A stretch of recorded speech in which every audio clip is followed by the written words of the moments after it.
ಪರಮಗುರುಭ್ಯೋ ನಮಃ. ಶ್ರೀಮದಾನಂದತೀರ್ಥಭಗವತ್ಪಾದಾಚಾರ್ಯಗುರುಭ್ಯೋ ನಮಃ. ಗುಣಗಣನಿಲಯಂ ಪತಿಂ ರಮಾಯಾಃ ಜಗದಗದಹನಂಚ ವಾಸವೀಸೂನುಂ ಮುನಿಕುಲತಿಲಕಂಚ ಪೂರ್ಣಬೋಧಂ ಗುರುಮಪಿ ಪರಮಂ ಗುರುಂಚ ಮೇ ವಂದೇ. ಆನಂದತೀರ್ಥಭಗವತ್ಪಾದಾಚಾರ್ಯವಿನಿರ್ಮಿತಂ ವ್ಯಾಖ್ಯಾಸ್ಯೆ ಭಗವದ್ಗೀತಾ ಭಾಷ್ಯಂ ತತ್ಕರುಣಾವಲಾತ್. ದೇವಂ ನಾರಾಯಣಂ ನತ್ವಾ ಸರ್ವದೋಷವಿವರ್ಜಿತಂ ಪರಿಪೂರ್ಣಂ ಗುರುಂಶ್ಚಾನ್ ಗೀತಾರ್ಥಂ ವಕ್ಷ್ಯಾಮಿ ಲೇಶತಃ. ಅಶೋಚ್ಯಾನನ್ವಶೋಚಸ್ತ್ವಂ ಪ್ರಜ್ಞಾವಾದಾಂಶ್ಚ ಭಾಷಸೆ ಗತಾಸು ನ ಗತಾಸೂಂಶ್ಚ ನಾನ ಶೋಚಂತಿ ಪಂಡಿತಾಃ. ಧರ್ಮವಿಜ್ಞಾನವೈರಾಗ್ಯಪರಮೈಶ್ವರ್ಯಶಾಲಿನಃ ಆನಂದತೀರ್ಥಭಗವತ್ಪಾದಾನ್ ವಂದೇ ನಿರಂತರಂ. ಚಿತ್ರೈಃ ಗಂಭೀರೈರ್ವಾಕ್ಯೈರ್ಮಾನೈರಖಂಡಿತೈಃ ಗುರುಭಾವಂ ವ್ಯಂಜಯಂತಿ ಭಾತಿ ಶ್ರೀಜಯತೀರ್ಥವಾಕ್. ಪ್ರಣಮತ್ಕಾಮಧೇನುಂಚ ಭಜತ್ಸು ತರ್ತರೂಪಮಂ ಶ್ರೀಭಾವಬೋಧಕೃತ್ಪಾದಚಿಂತಾಮಣಿಮುಪಾಸ್ಮಹೇ. ಪೂಜ್ಯಾಯ ರಾಘವೇಂದ್ರಾಯ ಸತ್ಯಧರ್ಮರತಾಯ ಚ ಭಜತಾಂ ಕಲ್ಪವೃಕ್ಷಾಯ ನಮತಾಂ ಕಾಮಧೇನವೇ.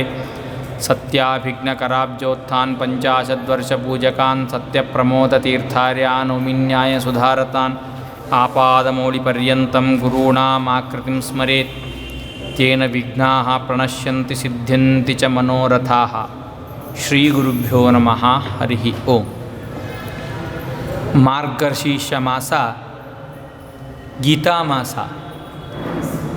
ಕೃಷ್ಣ ಪರಮಾತ್ಮ ತಾನು ತನ್ನ ವಿಭೂತಿ ರೂಪಗಳನ್ನು ಹೇಳುವ ಸಂದರ್ಭದಲ್ಲಿ ಗೀತೆಯ 10ನೇ ಅಧ್ಯಾಯದಲ್ಲಿ ಹೇಳ್ತಾನೆ, ಮಾಸಾನಾಂ ಮಾರ್ಗಶೀರ್ಷೋಹಂ ಅಂತ.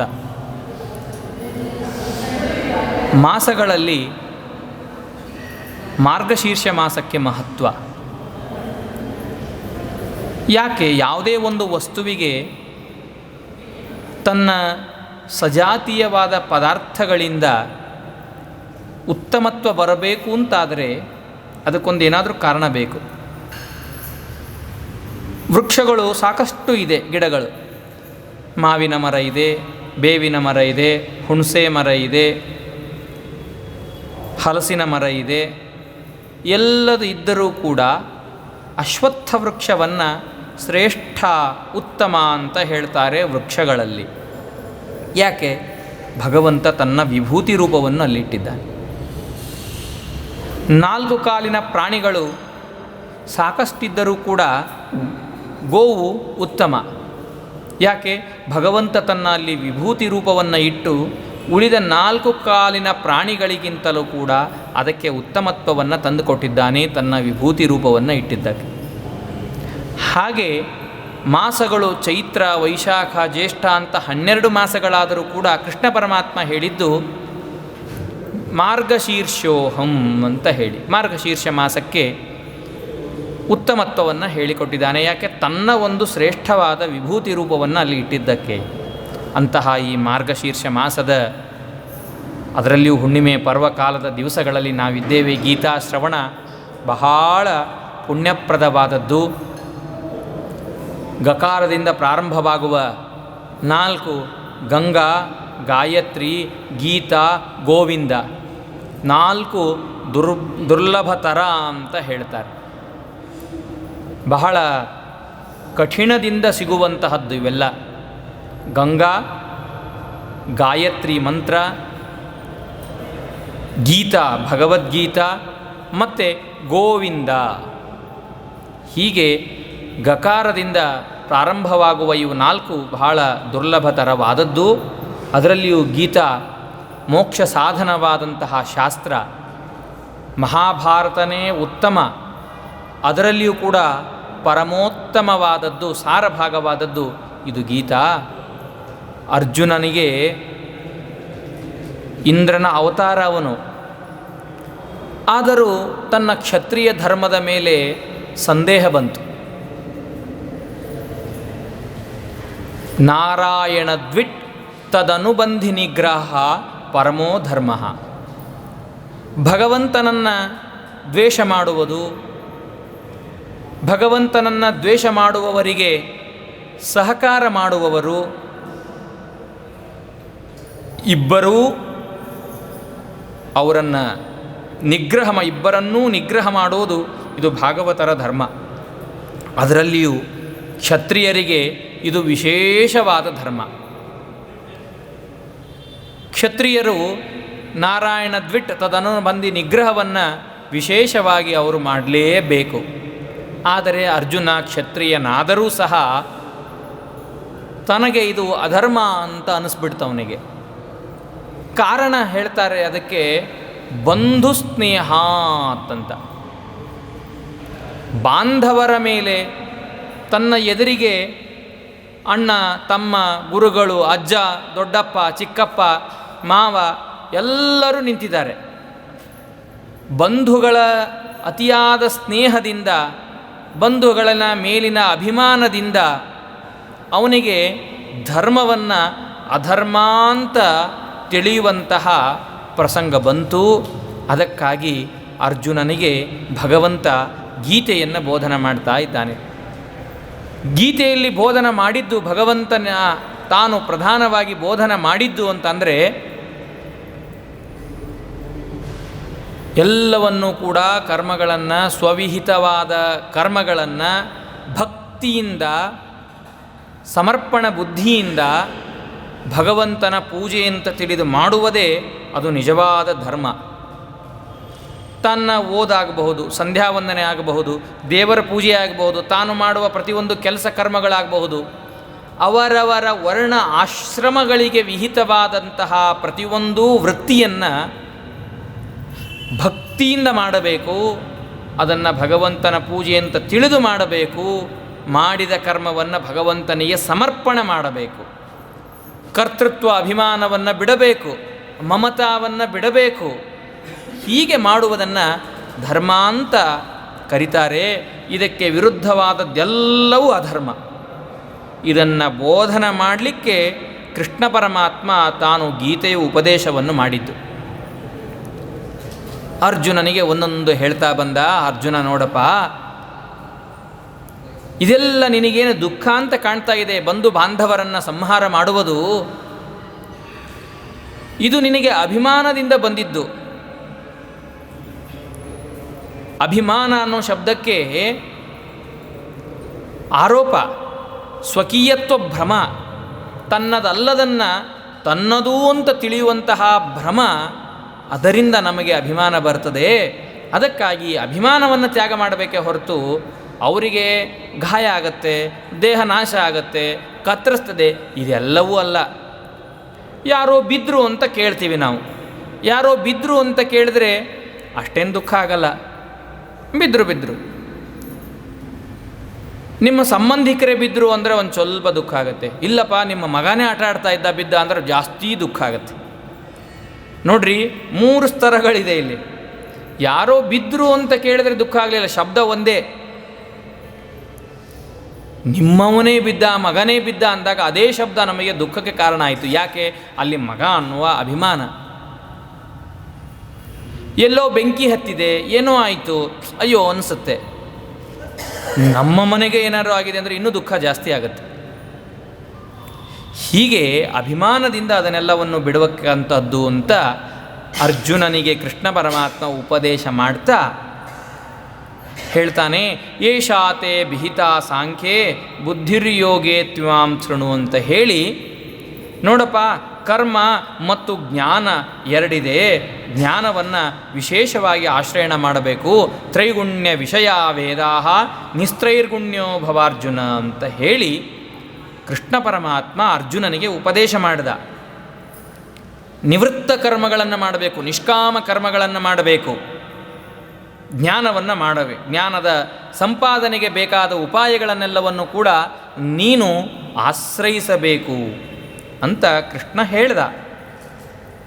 ಅದಕ್ಕೆ ಅರ್ಜುನನಿಗೆ ಪ್ರಶ್ನೆ ಬರುತ್ತೆ, ಅರ್ಜುನ, ಎರಡನ್ನೂ ನೀನು ಹೇಳ್ದಿ, ಕರ್ಮದ ಬಗ್ಗೆನೂ ಹೇಳ್ದಿ, ಜ್ಞಾನದ ಬಗ್ಗೆನೂ ಹೇಳ್ದಿ.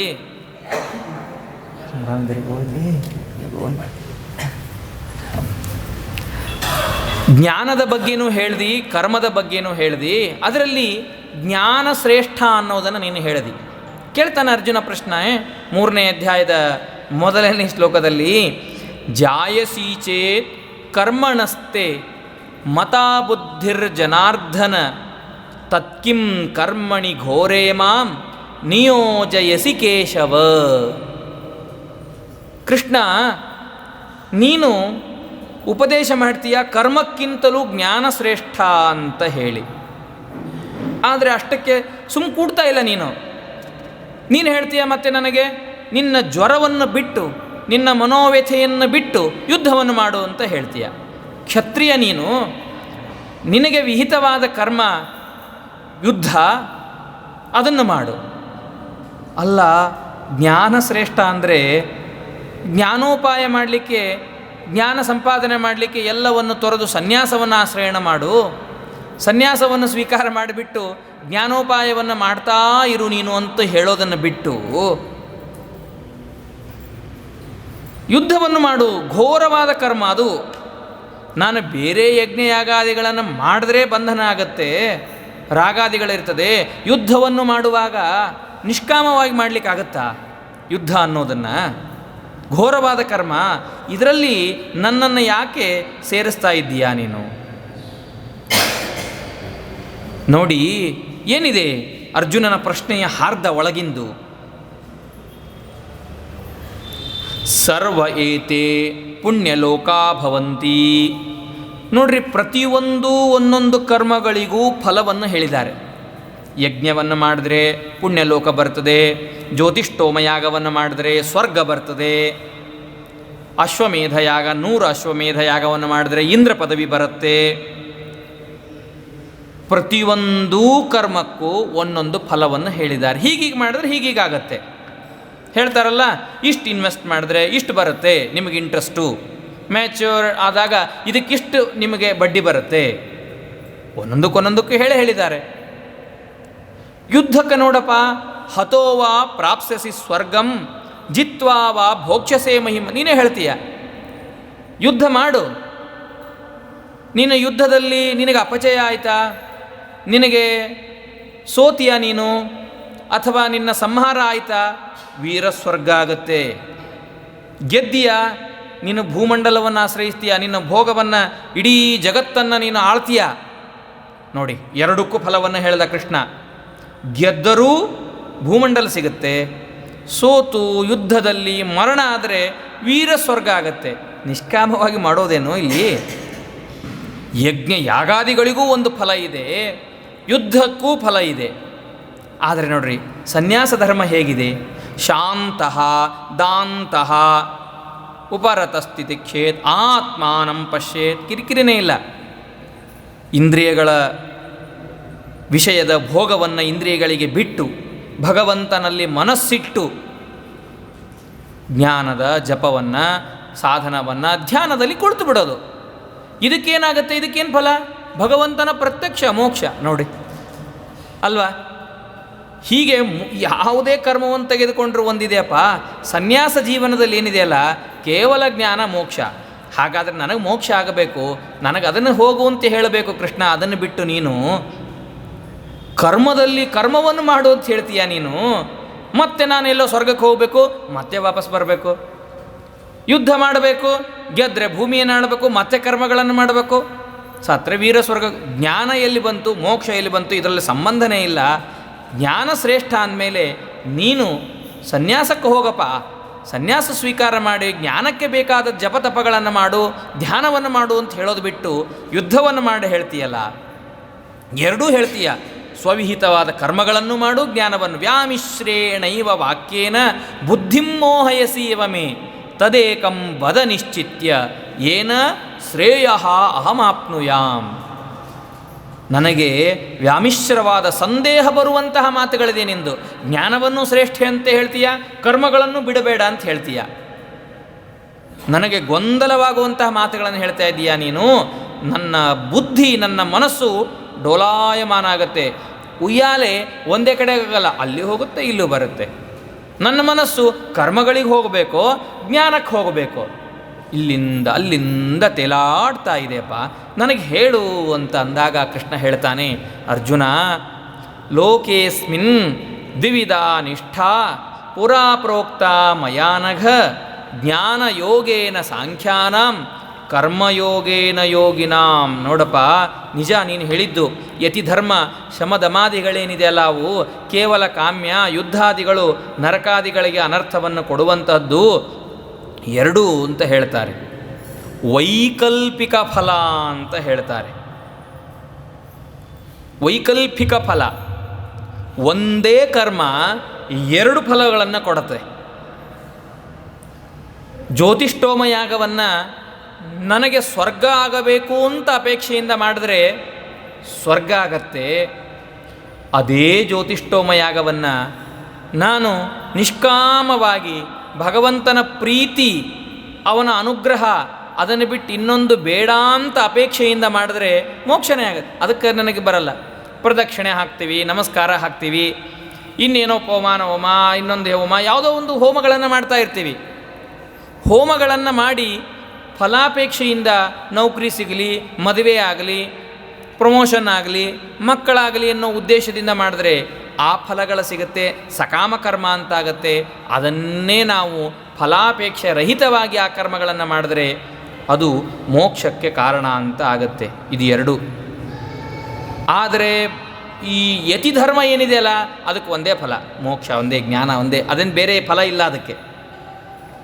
ನೋಡಪ್ಪ ಅರ್ಜುನ, ನಾನೇ ಹೇಳಿದ್ದೀನಿ ನಿನಗೆ, ಎರಡು ಮಾರ್ಗಗಳನ್ನು ಕೊಟ್ಟಿದ್ದೇನೆ ನಾನು. ಜ್ಞಾನಪ್ರಧಾನಕರಾದ ದೇವತೆಗಳು, ಸನಕಾದಿಗಳು, ಋಷಿಗಳು ಇವರೆಲ್ಲರೂ ಕೂಡ ಜ್ಞಾನದಿಂದ ಮುಕ್ತಿಯನ್ನು ಪಡೆದಿದ್ದಾರೆ. ಕರ್ಮಯೋಗದಿಂದ ಜ್ಞಾನ ಸ್ವಲ್ಪ, ಕರ್ಮ ಪ್ರಧಾನ, ಅವರಿಗೂ ಅದರಿಂದ ಮುಕ್ತಿಯಾಗಿದೆ. ಎರಡನ್ನೂ ನಾನು ಹೇಳ್ತೀನಿ. ನಾನು ಎರಡೂ ಹಿಂದೆ ಹೇಳಿದ್ದೀನಿ ನಾನು ನಿನಗೆ. ಅಂದರೆ ಇಲ್ಲಿ ನಾವು ತಿಳಿಯಬೇಕಾದ ಅಂಶ ಅಂತಂದರೆ, ನೋಡ್ರಿ, ಸನಕಾದಿ ಋಷಿಗಳಿದ್ದಾರೆ, ಅವರು ಹುಟ್ಟುತ್ತಾನೆ ಯತಿಗಳು. ಸನಕ, ಸನಂದನ, ಸನತ್ಕುಮಾರ. ಹಾಗಾದರೆ ಅವರು ಏನೂ ಕರ್ಮವನ್ನೇ ಮಾಡಿಲ್ವ? ಸಂಧ್ಯಾವಂದನೇನೂ ಮಾಡಿಲ್ವ? ಅವರು ಮಾಡಿದ್ದಾರೆ. ಆದರೆ ಕರ್ಮಗಳು ಸ್ವಲ್ಪ, ಜ್ಞಾನ ಸಾಧನ ಧ್ಯಾನಾದಿಗಳು ಬಹಳ ಇದೆ ಅವರಿಗೆ. ಜ್ಞಾನ ಪ್ರಚುರವಾಗಿರ್ತದೆ, ಕರ್ಮ ಸ್ವಲ್ಪವಾಗಿರ್ತದೆ. ಜನಕ, ಪ್ರಿಯವ್ರತಾದಿ ಮಹಾರಾಜರಿದ್ದಾರೆ, ಅವರು ಯಜ್ಞ ಯಾಗಾದಿಗಳನ್ನು ಇಡೀ ಜೀವನದಲ್ಲಿ ಮಾಡ್ತಾ, ಹಾಗಾದರೆ ಜ್ಞಾನದ ಉಪಾಯವನ್ನು ಏನೂ ಮಾಡಿಲ್ವಾ? ಜ್ಞಾನ ಸಂಪಾದನೆ ಮಾಡಿಕೊಂಡಿಲ್ವಾ? ಅವರು ಮಾಡಿದ್ದಾರೆ. ಜ್ಞಾನದ ಉಂಟು ಅವರಿಗೆ, ಅಪರೋಕ್ಷ ಜ್ಞಾನ ಆಗಿದೆ, ಜ್ಞಾನವನ್ನೆಲ್ಲವನ್ನೂ ಮಾಡಿಕೊಂಡಿದ್ದಾರೆ. ಆದರೆ ಜ್ಞಾನದ ಪರಿಮಾಣ ಕಡಿಮೆ, ಕರ್ಮದ ಜಾಸ್ತಿ. ಇಬ್ಬರಿಗೂ ಎರಡೂ ಬೇಕು. ಜ್ಞಾನಯೋಗಿಗಳು ಅಂತ ಕೆಲವರು, ಕರ್ಮಯೋಗಿಗಳು ಅಂತ ಕೆಲವರು. ಜ್ಞಾನಯೋಗಿಗಳು ಅನ್ನೋ ಮಾತ್ರಕ್ಕೆ ಅವರು ಬರೀ ಜ್ಞಾನ, ಕರ್ಮವನ್ನು ಬಿಟ್ಟಿದ್ದಾರೆ ಅಂತ ಅರ್ಥ ಅಲ್ಲ. ಕರ್ಮಯೋಗಿಗಳು ಅಂದ ತಕ್ಷಣ ಅವರು ಕರ್ಮವನ್ನೇ ಮಾಡಿದ್ದಾರೆ, ಜ್ಞಾನವನ್ನು ಬಿಟ್ಟಿದ್ದಾರೆ ಅಂತ ಅರ್ಥ ಅಲ್ಲ. ಸರ್ಪಗಳಿಗೆ, ಹಾವುಗಳಿಗೆ ಅಭಕ್ಷ ಅಂತ ಕರೀತಾರೆ. ಅಭಕ್ಷ ಅನ್ನೋ ಶಬ್ದಕ್ಕೆ ಅರ್ಥ ಏನು? ಗಾಳಿಯನ್ನು ಕುಡಿದು ಬದುಕುವವುಗಳು ಅಂತ ಅರ್ಥ. ಗಾಳಿಯನ್ನು ಸೇವಿಸ್ತಾ ಅಂದರೆ ಬೇರೆದೇನೂ ತಿನ್ನಲ್ವಾ? ಆಹಾರ ಏನೂ ಇಲ್ವಾ ಬೇರೆದವ್ರಿಗೆ? ಆಹಾರವನ್ನು ತಿಂದೇ ತಿಂತಾರೆ. ನೋಡಿರ್ತೀರಿ ನೀವೆಲ್ಲ ನ್ಯಾಷನಲ್ ಜಿಯೋಗ್ರಫಿಕ್ ಚಾನಲ್ನಲ್ಲಿ ಸಾಕಷ್ಟು. ಹಾಗಾದರೆ ಪ್ರಧಾನ ಅದು, ಬೇರೆ ಇದನ್ನು ಅಪ್ರಧಾನ ಅಂತ ಹೇಳ್ತಾರೆ. ಊಟಕ್ಕೆ ಕುಳಿತುವಾಗ ಅಡುಗೆ ಏನು ಮಾಡಿದರು ಅಂದರೆ ಪ್ರಧಾನ ಯಾವುದೋ ಅದನ್ನು ಹೇಳಿರ್ತಾರೆ, ಸ್ವೀಟ್ ಅಂತ. ಓಹೋ, ಉಪ್ಪು ಬಡಿಸಿರಲಿಲ್ವಾ, ನಿಮಗೇನು ಚಟ್ನಿ ಹಾಕಿರಲಿಲ್ಲ ಅಂತ ಕೇಳ್ತಾರೆ ಯಾರಾದರೂ? ಅದು ಅಪ್ರಧಾನ ಅಲ್ವಾ? ಹಾಗೆ ಪ್ರಧಾನವಾಗಿರುವಂಥದ್ದು ಎಲೆ ಹಾಕಿರಲಿಲ್ವ, ಹಾಗೆ ಅನ್ನ ಹಾಕಿಬಿಟ್ರೆ ಬರೀ ಅಂತ ಕೇಳಿದ್ರೆ ಪ್ರಧಾನ ಯಾವುದೋ ಅದನ್ನು ಹೇಳಿರ್ತಾರೆ. ಹಾಗೆ ಜ್ಞಾನ ಪ್ರಧಾನವಾಗಿರುವವರು ಜ್ಞಾನಯೋಗಿಗಳು, ಕರ್ಮ ಪ್ರಧಾನವಾಗಿರುವವರು ಕರ್ಮಯೋಗಿಗಳು. ಇಬ್ಬರಿಗೂ ಜ್ಞಾನ ಕರ್ಮಗಳು ಎರಡೂ ಆಗುವಂಥದ್ದಪ್ಪ. ಅದು ಅವರಿಗೆ ಆಗೇ ಆಗತ್ತೆ. ಅದರಿಂದ ಮೋಕ್ಷ ಬರೀ ಕರ್ಮಗಳು ಇಲ್ಲದೇನೆ, ಕರ್ಮಗಳನ್ನು ಬಿಟ್ಟು ನಾನು ಮೋಕ್ಷ ಪಡಿತೇನೆಂದರೆ ಆಗುವುದಿಲ್ಲ. ನ ಕರ್ಮಣ ಅನಾರಂಭ್ಯಾತ್ ನೈಷ್ಕರ್ಮ್ಯಂ ಪುರುಷೋಷ್ಣುತೆ ನ ಚ ಸನ್ಯಸನಾದೇವ ಸಿದ್ಧಿಂ ಸಮಧಿಗಚ್ಚತಿ ಅಂತ ಹೇಳ್ತಾನೆ ಕೃಷ್ಣ. ನೋಡಪ್ಪ, ಕರ್ಮ ಅಕರಣದಿಂದ, ಕರ್ಮವನ್ನು ನಾನು ಯುದ್ಧವನ್ನು ಮಾಡಲ್ಲ ಅಂತ ಹೇಳ್ತಾ ಇದೆಯಲ್ಲ, ಏನು ಅಭಿಪ್ರಾಯ ನಿಂದು? ನೈಷ್ಕರ್ಮ್ಯ ಮೋಕ್ಷ ಇದು ಕರ್ಮ ಮಾಡದೇ ಇದ್ದರೆ, ಸುಮ್ಮನೆ ಇದ್ಬಿಟ್ರೆ ಸಾಕು ಬರುತ್ತೆ. ಹೀಗೆ ನಿನ್ನ ಮನಸ್ಸಿನಲ್ಲಿ ಏನಾದರೂ ಇದೆನಾ? ಅಥವಾ ಕರ್ಮ ಇದೆಲ್ಲ ಏನಿದೆ, ಕರ್ಮವನ್ನು ಮಾಡ್ತಾ ಹೋದರೆ ಸಂಸಾರಕ್ಕೆ ಬೀಜ ಇದು. ಸಂಸಾರ ಪುನಃ ಪುನಃ ಮತ್ತೆ ಬೆಳೀತಾ ಹೋಗ್ತದೆ. ಕರ್ಮವನ್ನು ಮಾಡದೇ ಇದ್ದರೆ ಸಂಸಾರನೇ ಇಲ್ಲ. ಬೀಜನೇ ಹಾಕದೇ ಇದ್ದರೆ ಮೊಳಕೆ ಬರುತ್ತಾ? ಕರ್ಮಗಳನ್ನು ಮಾಡದೇ ಇದ್ದರೆ ಸಂಸಾರ ಬರಲ್ಲ. ಸಂಸಾರ ಬರಲಿಲ್ಲ ಅಂದರೆ ಮುಕ್ತಿಯಾಗತ್ತೆ. ಹೀಗೇನಾದರೂ ನಿನ್ನ ಮನಸ್ಸಿನಲ್ಲಿದೆನಾ? ಕೃಷ್ಣ ಕೇಳ್ತಾನೆ. ಇನ್ನೊಂದು ಕೇಳ್ತಾನೆ, ಓಹೋ ಕರ್ಮಣ ಬದ್ಧತೆ ಜಂತು ಅಂತ ಇದೆಯಪ್ಪ. ಕರ್ಮ ಇದು ಮುಕ್ತಿಗೆ ಪ್ರತಿಬಂಧಕ, ಅದಕ್ಕಾಗಿ ಮಾಡಲ್ಲ ಅಂತಿದೆಯೋ? ನಿನ್ನ ಮನಸ್ಸಿನಲ್ಲಿ ಏನಿದೆ ಹೇಳು? ಕರ್ಮ ಮಾಡದೇ ಇದ್ದರೆ ಮುಕ್ತಿಯಾಗತ್ತೆ ಅಂತನೋ, ಅಥವಾ ಕರ್ಮ ಮಾಡಿದರೆ ಸಂಸಾರ ಹಾಗೆ ಉಳಿತಿದೆ ಅಂತ ಅರ್ಥನೋ, ಅಥವಾ ಕರ್ಮವನ್ನು ಮಾಡಿದರೆ ಅದು ಮೋಕ್ಷಕ್ಕೆ ಪ್ರತಿಬಂಧಕ ಅಂತ ಅರ್ಥನೋ? ಏನಿದೆ ನಿನ್ನ ಮನಸ್ಸಿನಲ್ಲಿ? ನೋಡು, ಮೂರು ತಪ್ಪು ಅಂತ ಹೇಳ್ತಾನೆ ಕೃಷ್ಣ ಪರಮಾತ್ಮ. ನೋಡ್ರಿ, ಕರ್ಮಗಳನ್ನು ಮಾಡದೇ ಇದ್ದರೆ ಸಾಕು ಮೋಕ್ಷ ಬರುತ್ತೆ ಅನ್ಲಿಕ್ಕೆ ಬರಲ್ಲ. ಕೃಷ್ಣ ಒಂದೇ ಮಾತು ಹೇಳ್ದ, ಪುರುಷಃ ಅಶ್ನುತೆ ನಚ ಕರ್ಮಣಾಂ ಅನಾರಂಭಾತ್ ಪುರುಷಃ. ಪುರುಷ ಅನ್ನೋ ಶಬ್ದದಲ್ಲೇ ಉತ್ತರ ಇದೆ ಅಂತ ಹೇಳ್ತಾರೆ ಆಚಾರ್ಯರು. ಪುರ ಅಂದರೆ ಈ ಶರೀರಗಳು, ಅದನ್ನು ಹೊಂದುವನನ್ನು ಪುರುಷ ಅಂತ ಕರೀತಾರೆ. ನೋಡ್ರಿ, ಜೀವ ಸೂಕ್ಷ್ಮನೋ ಸ್ಥೂಲನೋ ಯಾವುದಾದ್ರೂ ಒಂದು ದೇಹದಿಂದ ಇದ್ದೇ ಇರ್ತಾನೆ. ಆ ದೇಹ ಬರಲಿಕ್ಕೆ ಕರ್ಮನೇ ಬೇಕು. ಯಾವುದೋ ಒಂದು ಶರೀರ ಇದ್ದೇ ಇರ್ತದೆ, ಸೂಕ್ಷ್ಮ ಶರೀರನೋ ಅಥವಾ ಸ್ಥೂಲ ಶರೀರನೋ.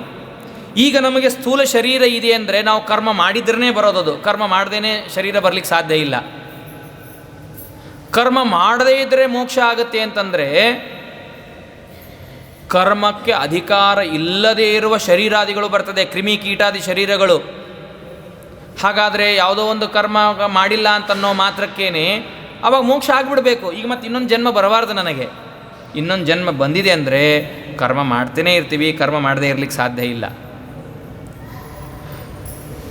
ಇನ್ನು ಸಂಸಾರಕ್ಕೆ ಇದು ಕರ್ಮಗಳು ಬೀಜ, ಸಂಸಾರಕ್ಕೆ ಮತ್ತೆ ಕಾರಣ ಆಗ್ತದೆ ಅಂದರೆ ನೋಡಪ್ಪ, ಇವತ್ತು ಬಿಟ್ರೇನು ಅನಂತ ಜನ್ಮಗಳಲ್ಲಿ ಮಾಡಿದ ಕರ್ಮಗಳೆಲ್ಲವೂ ಇದೆ. ಅದನ್ನೆಲ್ಲೂ ಬಿಡ್ತೀಯ ನೀನು?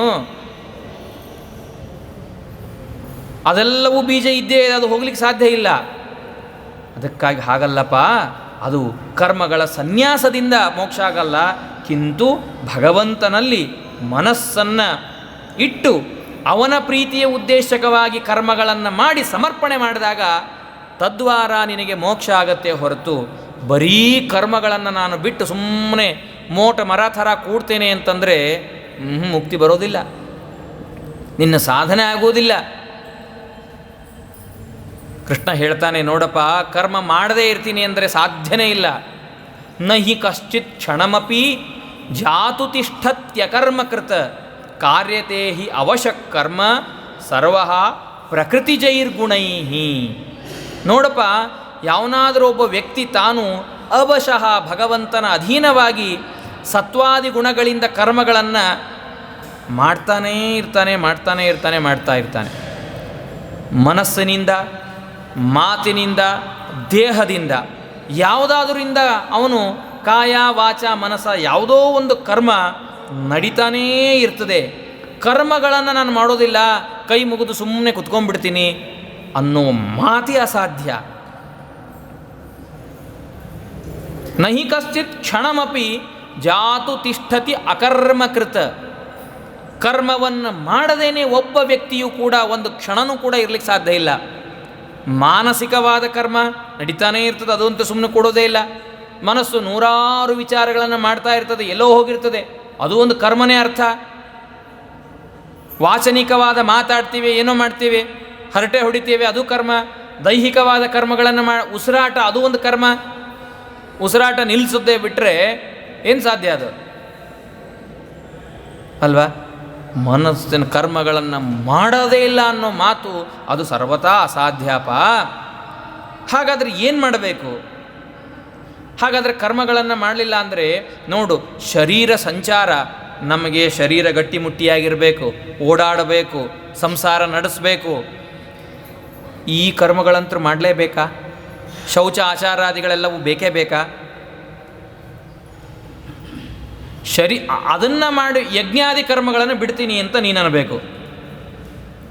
ಶರೀರ ನಡೆಸಲಿಕ್ಕೆ, ನನ್ನ ಸಂಸಾರ ನಡೆಸಲಿಕ್ಕೆ, ನನ್ನ ಓಡಾಟಕ್ಕೆ ಏನೇನು ಬೇಕೋ ಅಷ್ಟು ಕರ್ಮಗಳನ್ನು ಮಾಡ್ತೇನೆ, ಯಜ್ಞಯಾಗಾದಿ ಕರ್ಮಗಳನ್ನು ಬಿಡ್ತೇನೆ. ಹೀಗೆ ಹೇಳ್ತೇನೆ ಅಂದರೆ ಅದಕ್ಕಂತಾನೆ ಕೃಷ್ಣ ಕರ್ಮೇಂದ್ರಿಯಾಣಿ ಸಂಯಮ್ಯ ಯಯಾಸ್ತೆ ಮನಸಾ ಸ್ಮರನ್ ಇಂದ್ರಿಯಾರ್ಥಾನ್ ವಿಮೂಢಾತ್ಮ ಮಿಥ್ಯಾಚಾರಸ್ಸ ಉಚ್ಯತೆ. ನೋಡಪ್ಪ, ಕರ್ಮ ಅಂದರೆ ಯಜ್ಞಾದಿ ಕರ್ಮಗಳನ್ನು ಬಿಡೋದು ಅಥವಾ ಮಾಡೋದಲ್ಲ. ನಿನಗೆ ಬಂಧ ಮೋಕ್ಷಗಳಿಗೆ ಕಾರಣವಾದದ್ದು ಮನಸ್ಸು. ಕರ್ಮಗಳನ್ನು ಮಾಡಿದ್ರೆ ಬಂಧನ ಬರ್ತದೆ, ಕರ್ಮಗಳನ್ನು ಬಿಟ್ಟರೆ ಹೋಗ್ತೇನೆ, ಅದು ಅಲ್ಲ. ಕರ್ಮೇಂದ್ರಿಯಗಳು ಇವೆಲ್ಲವನ್ನು ಕೂಡ ನೀನು ಸಂಯಮನ ಮಾಡಿ, ಜ್ಞಾನೇಂದ್ರಿಯ ಕರ್ಮೇಂದ್ರಿಯಗಳು ಅಂತಿದೆ. ಕೈ, ಕಾಲು, ಉಪಸ್ಥ ಇವೆಲ್ಲವೂ ಕೂಡ ಪಂಚ ಕರ್ಮೇಂದ್ರಿಯಗಳು. ಕಣ್ಣು, ಮೂಗು, ಕಿವಿ, ತ್ವಗಿಂದ್ರಿಯ ಇದೆಲ್ಲ ಜ್ಞಾನೇಂದ್ರಿಯ, ಜ್ಞಾನ ಬರುವಂತಹ ಸಾಧನವಾದ ಇಂದ್ರಿಯಗಳು ಇವೆಲ್ಲ. ಅದರಿಂದ ವ್ಯಕ್ತಿ ತಾನು ಮನಸ್ಸಿನಿಂದ ಎಲ್ಲವನ್ನು ಸಂಯಮನ ಮಾಡಿಕೊಳ್ಬೇಕು, ಕಂಟ್ರೋಲಿಗೆ ತಗೊಳ್ಬೇಕು. ಅದನ್ನು ಬಿಟ್ಟು ಎಲ್ಲ ವಿಷಯಗಳಿಗೆ ನಾವು ಚಿಂತನೆಯನ್ನು ಮಾಡ್ತಾ ಇದ್ವಿ ಅಂತಂದರೆ ಆಗ ಅವನು ಮಿಥ್ಯಾಚಾರ, ಡಾಂಭಿಕನಾದವನು ಅಂತ ಅನ್ಸ್ಕೊಂಡ್ಬಿಡ್ತಾನೆ. ಅವಾಗ ಬಂಧನಕ್ಕೊಳಗಾಗ್ತಾನವನು.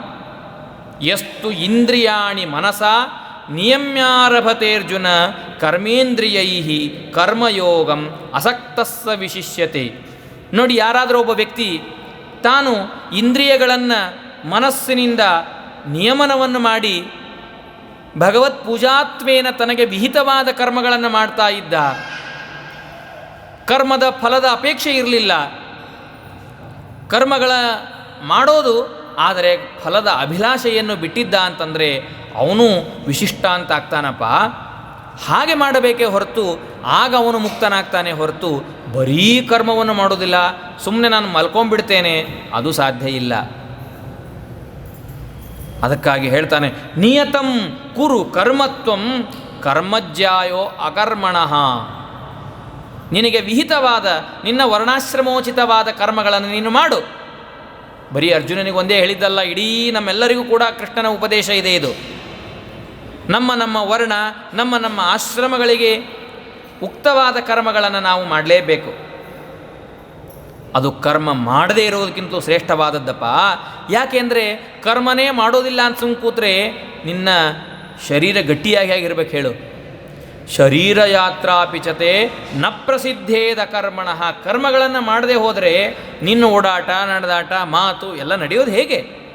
ಅದಕ್ಕೆ ಬೇಕಾದ ಕರ್ಮಗಳನ್ನು ಮಾಡಬೇಕು ಅಂದರೆ ಉಳಿದ ಕರ್ಮಗಳನ್ನು ಯಜ್ಞಯಾಗಾದಿಗಳನ್ನು ಮಾಡುವಾಗ ಮಾತ್ರ ನೀನು ಅದನ್ನೆಲ್ಲವನ್ನು ಕೂಡ ಭಗವತ್ ಪೂಜಾತ್ವೇನ ಭಕ್ತಿಯಿಂದ ಫಲದ ಅಪೇಕ್ಷೆ ಇಲ್ಲದೇನೆ ಕರ್ಮವನ್ನು ಮಾಡುವಂಥ ಅರ್ಥವೇ ಹೊರತು ಕರ್ಮಗಳನ್ನೇ ಬಿಡು ಅನ್ನುವ ಅರ್ಥ ಹಾಗಲ್ಲ. ಇನ್ನೊಂದಿತ್ತು ಅವನ ಮನಸ್ಸಿನಲ್ಲಿ ಪ್ರಶ್ನೆ ಅರ್ಜುನಂದು. ಹೌದು ಅರ್ಜುನ, ಕೃಷ್ಣ ನೀನು ಹೇಳಿದೆಯಲ್ಲ ನಿಜ, ಆದರೆ ಕರ್ಮಗಳು ಬಂಧಕ ಆಗ್ತಲ್ವ ನಮಗೆ? ಅನೇಕ ಸ್ಮೃತಿಗಳು ಹೇಳ್ತದೆ ನೋಡ್ರಿ, ಕರ್ಮಣ ಬದ್ಧತೆ ಜಂತು ವಿದ್ಯೆಯಾಚ ವಿಮುಚ್ಯತೆ ತಸ್ಮಾತ್ ಕರ್ಮ ನ ಕುರ್ವಂತಿ ಯತಯಃ ಪಾರದರ್ಶಿನಃ ಅಂತ ಇದೆ. ಕರ್ಮಗಳಿಂದ ನಮಗೆ ಸಂಸಾರ ಬಂಧನ ಆಗತ್ತೆ.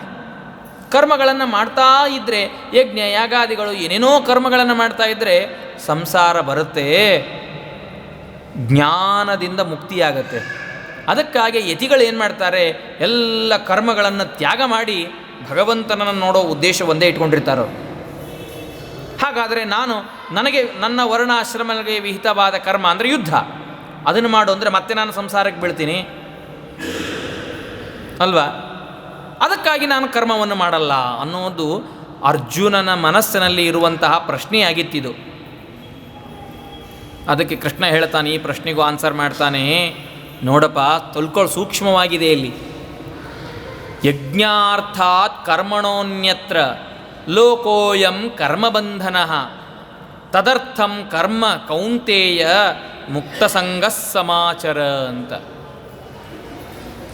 ಯಜ್ಞ ಅಂದರೆ ಭಗವಂತ, ಭಗವಂತನನ್ನು ಉದ್ದೇಶ ಮಾಡಿ ಇರದೇ ಇರುವ ಕರ್ಮಗಳನ್ನು ಬಿಡುವಂತ ಅರ್ಥ. ಭಗವಂತನ ಪ್ರೀತಿ, ಭಗವಂತನ ಅನುಗ್ರಹ ಅದನ್ನು ಅಪೇಕ್ಷೆ ಪಡದೇನೆ ಲೌಕಿಕವಾದ ಧನ ಕನಕಾದಿ ಕರ್ಮಗಳನ್ನು ಅಪೇಕ್ಷೆ ಪಟ್ಟು ಲೌಕಿಕ ಫಲವನ್ನು ಉದ್ದೇಶ ಮಾಡಿಕೊಂಡು ಕರ್ಮಗಳನ್ನು ಮಾಡಿದರೆ ಅದು ಬಂಧನಕ್ಕೊಳಗಾಗತ್ತೆ ಅಂತ ಅರ್ಥವೇ ಹೊರತು ನಾವು ಮಾಡುವ ಪ್ರದಕ್ಷಿಣೆ, ನಮಸ್ಕಾರ, ಪಂಚಾಮೃತ, ದೇವರ ಪೂಜಾ, ಸಂಧ್ಯಾವಂದನೆ, ಯಾವುದೋ ಪೌಮಾನು ಹೋಮ, ಯಜ್ಞ ಯಾಗಾದಿಗಳು ಅದೆಲ್ಲವೂ ಕೂಡ ವಿಷ್ಣು ಪ್ರೇರಣೆಯ ವಿಷ್ಣು ಪ್ರೀತ್ಯರ್ಥಂ ಅಂತ ನಾವು ಮಾಡಿದ್ರೆ ಅದು ಬಂಧನಕ್ಕಾಗಲ್ಲಪ್ಪ. ಯಾವುದೇ ಕರ್ಮ ಇರಲಿ ಅಲ್ಲಿ ನಾನು ಉದ್ದೇಶನಾಗಿರಬೇಕು, ನನ್ನ ಪ್ರೀತಿ ಉದ್ದೇಶವಾಗಿರಬೇಕು, ನನ್ನ ಜ್ಞಾನ ಉದ್ದೇಶವಾಗಿರಬೇಕು, ನನ್ನ ಭಕ್ತಿ ಉದ್ದೇಶವಾಗಿರಬೇಕು. ಪ್ರದಕ್ಷಿಣೆ ಹಾಕದೆ ನಾನು ಏನೋ ಒಂದು ಪ್ರಮೋಷನ್, ಕಾರ್ ಬರಲಿ, ಕಾರ್ ಬೇಕಾಗಿತ್ತು, ತಗೋಬೇಕಾಗಿತ್ತು ಅಂತ ಪ್ರದಕ್ಷಿಣೆ ಹಾಕದೆ, ಸರಿ ದೇವರು ಕೊಟ್ಟ ಕಾರನ್ನು, ಮತ್ತು ಆ ಕಾರನ್ನು ಸರ್ವೀಸು, ಪೆಟ್ರೋಲು, ಅವು ಇವು ಅದ್ರ ಮೇಂಟೈನು, ಅದನ್ನು ಕರ್ಕೊಂಡು ಹೋಗಿದ್ದಕ್ಕೆ ನಾಲ್ಕು ಬಂದು ನೋಡಿ, ಇದು ಕರ್ಮ ಬಂಧನಕ್ಕಾಗತ್ತೆ. ಮತ್ತೆ ನಮ್ಮನ್ನು ಸಿಗ ಹಾಕಿಸುತ್ತೆ, ಒಂದೊಂದೇ ಇದಕ್ಕೆ ಹಾಕಿಸ್ತದೆ ಅದು. ಅದೇ ಕೇವಲ ವಿಷ್ಣು ಪ್ರೀತಿ ಆಗಲಿ ಅಂತ ಪ್ರದಕ್ಷಿಣೆ ಹಾಕಿದ್ವಿ ಅಂದರೆ ನಾವು ಅದು ಯಾವುದಕ್ಕೆ ಬಂಧನಕ್ಕಾಗತ್ತಪ್ಪ? ಯಾವ ಬಂಧನವೂ ಬರಲ್ಲ ನೋಡ್ರಿ. ಯಾವಾಗಲೂ ಲೌಕಿಕವಾದ ಫಲದ ಅಪೇಕ್ಷೆ ಇತ್ತು, ನಾನು ಏನಾದರೂ ಕರ್ಮಗಳನ್ನು ಮಾಡಿದೆ ಅಂತಂದರೆ ಅದು ಬಂಧನಕ್ಕೆ ನನ್ನನ್ನು ಹಾಕತ್ತೆ ಹೊರತು ಭಗವಂತನ ಪ್ರೀತಿ, ಭಗವಂತನ ಭಕ್ತಿ ಉದ್ದೇಶವಾಗಿತ್ತು ಅಂದರೆ ಆ ಕರ್ಮ ನಿನಗೆ ಮೋಕ್ಷಕ್ಕೆ ದಾರಿಯಾಗತ್ತೆ. ಅದಕ್ಕಾಗಿ ನೀನು ಫಲದ ಅಭಿಲಾಷೆಯನ್ನು ಬಿಟ್ಟು ನೀನು ಕರ್ಮಗಳನ್ನು ಮಾಡು. ಕೃಷ್ಣ ಹೇಳ್ತಾನೆ, ನೋಡಪ್ಪ, ಬ್ರಹ್ಮದೇವರು ಏನು ಹೇಳಿದ್ರೆ ಗೊತ್ತಾ? ಸಹಯಜ್ಞ ಪ್ರಜಾ ಸೃಷ್ಟ ಪುರೋವಾಚ ಪ್ರಜಾಪತಿ. ಹಿಂದೆ ಎಲ್ಲ ಯಜ್ಞಗಳ ಜೊತೆಗೆ ಈ ಎಲ್ಲರನ್ನ ಸೃಷ್ಟಿಯನ್ನು ಮಾಡಿ ಭಗವಂತ ಅಲ್ಲಿ ಹೇಳ್ತಾನೆ, ನೋಡ್ರಪ್ಪ, ನಿಮಗೆ ಬೇಕಾದದ್ದನ್ನು ನೀವು ಇಷ್ಟ ಕಾಮದುಃಖ ನಿಮಗೆ ಬೇಕಾದದ್ದನ್ನು ನೀವು ಪಡ್ಕೊಳ್ರಿ ಯಜ್ಞಗಳಿಂದ ಅಂತ ಪ್ರಜಾಪತಿ ಸೃಷ್ಟಿಯನ್ನು ಮಾಡಿದ. ನಿಮಗೆ ಬೇಕಾದದ್ದನ್ನೆಲ್ಲ ಮಾಡ್ಕೊಳ್ರಿ. ನೋಡ್ರಿ, ಕರ್ಮಗಳಿಂದನೇ ನಾವು ಪಡಿಬೇಕು. ದೇವಾನ್ ಭಾವಯತ, ದೇವತೆಗಳನ್ನು ನೀವು ಏನು ಮಾಡ್ರಿ? ಯಜ್ಞದಿಂದ ಸಂತೋಷಪಡಿಸ್ರಿ. ತೇ ದೇವಾಹ ಭಾವಯಂತು ವಹ, ಆ ಯಜ್ಞದಿಂದ ಹವಿಸ್ ಕೊಡೋದ್ರಿಂದ ತೃಪ್ತರಾದ ದೇವತೆಗಳು ನಿಮ್ಮನ್ನು ಸಂತೋಷಪಡಿಸ್ತಾರೆ, ನಿಮಗೆ ಇಷ್ಟವಾದದ್ದನ್ನು ಕೊಡ್ತಾರೆ ಅವರು. ಹೀಗೆ ಪರಸ್ಪರ ಭಾವನೆ ಇರಲಿ. ದೇವತೆಗಳ ಉದ್ದೇಶದಿಂದ ಯಜ್ಞಯಾಗಾದಿಗಳನ್ನು ಮಾಡಿದಾಗ ಅವರು ಸಂತೋಷ ಆಗುತ್ತೆ, ಯಜ್ಞದಿಂದ ಅವರಿಗೆ ಪುಷ್ಟಿ ಬರುತ್ತೆ, ಅದರಿಂದ ಸಂತೋಷವಾಗಿ ಅವರು ನಮಗೆ ಬೇಕಾದ ಫಲಗಳನ್ನು ಕೊಡ್ತಾರೆ. ಶ್ರೇಯ ಪರಮವಾಪ್ಸ್ಯತ, ಮೋಕ್ಷವನ್ನು ಶ್ರೇಯಸ್ಸನ್ನು ಪಡಿರಿ, ವಿಷ್ಣು ಪ್ರೀತಿಯಿಂದ ಮಾಡಿ ಹೊಂದಿರಿ. ಇಷ್ಟಾನ್ ಭೋಗಾನ್ ಹಿವೋ ದೇವಾಹ ದಾಸ್ಯಂತೆ ಯಜ್ಞಭಾವಿತಾ, ದೇವತೆಗಳೆಲ್ಲರೂ ಕೂಡ ಆ ಯಜ್ಞದಿಂದ ಸಂತೋಷಪಟ್ಟು ಎಲ್ಲವನ್ನು ಕೊಡ್ತಾರೆ. ಅದನ್ನು ನೋಡ್ರಿ, ಏನು ಅಷ್ಟು ಸ್ವಾರಸ್ಯವಾಗಿ ಹೇಳ್ತಾನೆ ಭಗವಂತ ನೋಡ್ರಿ. ತೈಹಿ ದತ್ತಾನ್ ಅಪ್ರದಾಯೇಭ್ಯ ಯೋ ಭುಂಕ್ತೆ ತೇನ ಏವ ಸಹ ಅಂತ ಬೈತಾನೆ. ಕಳ್ಳರು ಅಂತ ಬೈತಾನೆ ನೋಡ್ರಿ ನಮ್ಮನ್ನು ಕೃಷ್ಣ. ನಮಗೆ ಇವತ್ತು ಮಳೆಯನ್ನು ಕೊಟ್ಟರು ದೇವತೆಗಳು, ಬೆಳೆ ತಿಂತಾ ಇದ್ದೀವಿ, ಆಹಾರ ತಿಂತಾ ಇದ್ದೀವಿ ನಾವು, ಅದೆಲ್ಲರೂ ದೇವತೆಗಳು ಕೊಟ್ಟಿದ್ದು. ಇವತ್ತು ನಾನು ಒಂದು ಟೇಬಲ್ ಮೇಲೆ ಕೂತಿದ್ದೇನೆ, ಒಂದು ಪುಸ್ತಕವನ್ನು ಅನುಭವಿಸ್ತಾ ಇದ್ದೆ, ಇನ್ನೇ ಎಲ್ಲ ದೇವತೆಗಳ ಅನುಗ್ರಹ. ಇದೆಲ್ಲ ಎಲ್ಲ ದೇವತೆಗಳು ತಂದು ಕೊಟ್ಟಿರೋದು ನಮಗೆ. ಆಯಾ ತತ್ವಾಭಿಮಾನಿ ದೇವತೆಗಳು ನಾವು ಮಾಡುವ ಕರ್ಮಗಳಿಂದನೋ ನಮ್ಮ ಪೂರ್ವಜರು ಮಾಡಿರುವುದರಿಂದೋ ಅದನ್ನೆಲ್ಲವನ್ನು ಕೊಟ್ಟು ನಮಗೆ ಕೊಟ್ಟಿದ್ದಾರೆ. ಅವರ ಕೊಟ್ಟಿದ್ದನ್ನು ಮತ್ತೆ ಅವರಿಗೆ ಸಮರ್ಪಣೆ ಮಾಡದೇನೆ ನಾನು ಭೋಗ ಮಾಡ್ತಾ ಹೋದರೆ ಅದನ್ನು ಕಳ್ಳ ಅಂತ ಕರೀತಾರೆ. ತೇನ ಏವ ಸಹ, ಅವನ ಕಳ್ಳನೇ. ಯಾರ್ದಿದೆಯೋ ನೋಡ್ರಿ, ಉಪೇಕ್ಷಕೇಶು ದೇವಾನಾಂ ಭಕ್ತಿನಾಶಂ ಸ್ವಯಂ ಹರಿ. ದೇವತೆಗಳು ನಮಗೆ ಅನುಗ್ರಹ. ಈ ಶರೀರ ಕೊಟ್ಟಿದ್ದು ಯಾರು ನಮಗೆ? ಭಗವಂತ.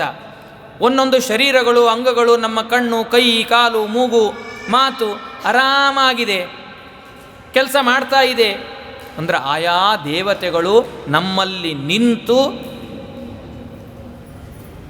ಚೆನ್ನಾಗಿ ಕೆಲಸವನ್ನು ಮಾಡಿಸ್ತಾ ಇದ್ದಾರೆ.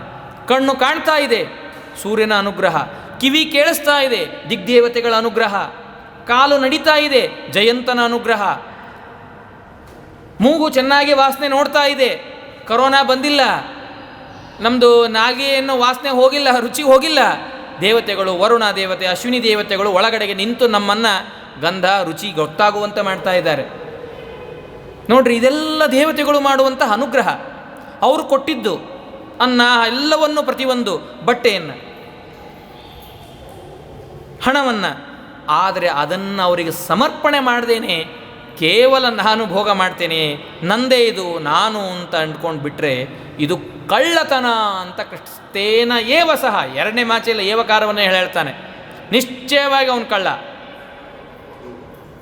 ಅದಕ್ಕಾಗಿ ಯಜ್ಞಯಾಗಾದಿಗಳನ್ನು ಮಾಡು, ದಾನ ಧರ್ಮಗಳನ್ನು ಮಾಡು. ನೀನು ಯಜ್ಞ ಶಿಷ್ಟಾಶಿನಃ ಸಂತಹ ಮುಚ್ಚಂತೆ ಸರ್ವಕಿಲ್ಬಿಷೈಹಿ.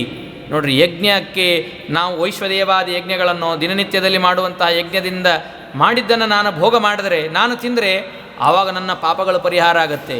ಇಲ್ಲ ಅಂತಂದರೆ ಕೇವಲ ಆತ್ಮಕಾರಣ, ಕೇವಲ ಸ್ವಾರ್ಥಕ್ಕಾಗಿ ನಾನು ಮಾಡಿದ್ರೆ ಒಂದೊಂದು ತುತ್ತನ್ನ ಪಾಪವನ್ನೇ ತಿಂದಂಗೆ ಅಂತ ಅಂತಾನೆ. ಅಘಂ ಪಾಪಾಹ, ಪಾಪ ಸಾಧನವನ್ನು ಆಚರಣೆ ಮಾಡ್ತಾರೆ ಹೊರತು ಒಂದೊಂದು ತುತ್ತು ಒಂದೊಂದು ಇದರಲ್ಲಿಯೂ ಕೂಡ ಅದನ್ನು ಅವನು ಪಾಪವನ್ನೇ ತಿನ್ನೋದು ಅಂತಾಗತ್ತಪ್ಪ. ಅದಕ್ಕಾಗಿ ನೀನು ಅವ್ರನ್ನ ಮಾಡ್ಕೊಳ್ಳು. ಹೇಗಿದೆ ಅಂದರೆ ಕರ್ಮಗಳನ್ನು ನಿಲ್ಲಿಸೋದಲ್ಲ, ಇದು ಚಕ್ರ ಇದೆ, ಚಕ್ರವನ್ನು ನಿಲ್ಲಿಸೋ ಹಾಗಿಲ್ಲ, ಇದು ಸರ್ಕಲ್ ಬರಲೇಬೇಕಿದು. ಅನ್ನದಿಂದ ಭೂತಗಳು ಹುಟ್ಟುತ್ತವೆ. ಇದು ಪರ್ಜನ್ಯ ಅನ್ನ ಸಂಭವ, ಅನ್ನ ಅನ್ನು ಹುಟ್ಟೋದು ಪರ್ಜನ್ಯ ದೇವತೆಯಿಂದ. ಯಜ್ಞಾದ್ಭವತಿ ಪರ್ಜನ್ಯ, ಯಜ್ಞದಿಂದ ಪರ್ಜನ್ಯ ತುಷ್ಟನಾಗ್ತಾನೆ, ಮೋಕ್ಷಾದಿಗಳು ಬರ್ತದೆ. ಆ ಯಜ್ಞ ಅನ್ನೋದು ಕರ್ಮದಿಂದ ಬರುವಂಥದ್ದು. ಕರ್ಮ ಬ್ರಹ್ಮೋದ್ಭವಂ ಇತಿ, ಭಗವಂತನಿಂದ ಬಂದಿದ್ದು. ಬ್ರಹ್ಮ ವೇದಗಳಿಂದ ಅಭಿವ್ಯಕ್ತನಾದವನು. ಅದಕ್ಕಾಗಿ ನೀನು ಸರ್ವಗತನಾದ ಭಗವಂತ ಯಜ್ಞದಲ್ಲಿ ಅವನು ಪ್ರತಿಷ್ಠಿತನಾಗಿದ್ದಾನಪ್ಪ. ಹೀಗೆ ಈ ಪ್ರವರ್ತಿತಂ ಚಕ್ರಂ ನಾನು ವರ್ತಯತೀಯ ಅಘಾಯುರಿಂದ್ರಿಯಾರಾಮೋ ಮೋಘಂ ಪಾರ್ಥ ಸಜೀವತಿ. ಈ ಕರ್ಮದ ಚಕ್ರವನ್ನು ಬಿಡೋ ಹಾಗಲ್ಲಪ್ಪ, ಮಾಡಲೇಬೇಕು. ಅದಕ್ಕಾಗಿ ಕರ್ಮಗಳನ್ನು ಬಿಡ್ತೇನೆ ಅನ್ನೋದು ಬಹಳ ದಡ್ಡತನದವಾದ ಮಾತಪ್ಪ. ಯಜ್ಞ ದಾನ ತಪಸ್ಸು ತ್ರಿವಿಧ ಕರ್ಮಗಳು ಗೃಹಸ್ಥರಿಗೆ, ಬ್ರಹ್ಮಚಾರಿ ಆದಿ ಆಶ್ರಮಗಳಿಗೆ ವಿದ್ಯಾದಾನ, ಅಭಯದಾನ, ಸ್ವಭೋಕ್ತವ್ಯವಾದ ಅನ್ನದಾನಾದಿಗಳು, ಅಧ್ಯಯನ, ಪಾಠ, ಪ್ರವಚನ, ಧ್ಯಾನ, ಮಾನಸಿಕವಾದ ಯಜ್ಞಗಳು, ಕೃಚ್ಛ ಚಾಂದ್ರಾಯಣಾದಿಗಳು ಎಲ್ಲವೂ ಕೂಡ ಎಲ್ಲರಿಗಿರುವಂಥದ್ದು. ಈ ಕರ್ಮಗಳನ್ನು ನೀನು ಮಾಡಿದ್ರೆ ಮಾತ್ರ, ಇದೆಲ್ಲವೂ ಕೂಡ ನಿಷ್ಕಾಮವನ್ನಾಗಿ ಕರ್ಮಗಳನ್ನು ಮಾಡಿದರೆ ನಿನಗೆ ಆ ಅಂತಃಕರಣ ಶುದ್ಧಿ ದ್ವಾರ ಮೋಕ್ಷಕ್ಕೆ ಅನುಕೂಲವಾಗುತ್ತೆ ಹೊರತು ಕರ್ಮಗಳನ್ನು ಬಿಟ್ಟು ನಿಲ್ತೇನೆ ಅಂದರೆ ಸಾಧ್ಯ ಇಲ್ಲ. ಅರ್ಜುನನಿಗೆ ಪ್ರಶ್ನೆ ಬಂತು, ನಿಜಪ್ಪ ನೀನು ಹೇಳಿದ್ದು ಕರ್ಮಗಳನ್ನು ಮಾಡಲೇಬೇಕು ಅಂತಾದರೆ ಜ್ಞಾನಿಗಳು ಏನು ಮಾಡ್ತಾರೆ ಅಂದರೆ ಅಸಂಪ್ರಜ್ಞಾತ ಸಮಾಧಿಗೆ ಹೋಗ್ತಾರೆ. ಅಸಂಪ್ರಜ್ಞಾತ ಸಮಾಧಿ ಅನ್ನೋ ಶಬ್ದದ ಅರ್ಥವನ್ನು ಹೇಳ್ತೇನೆ.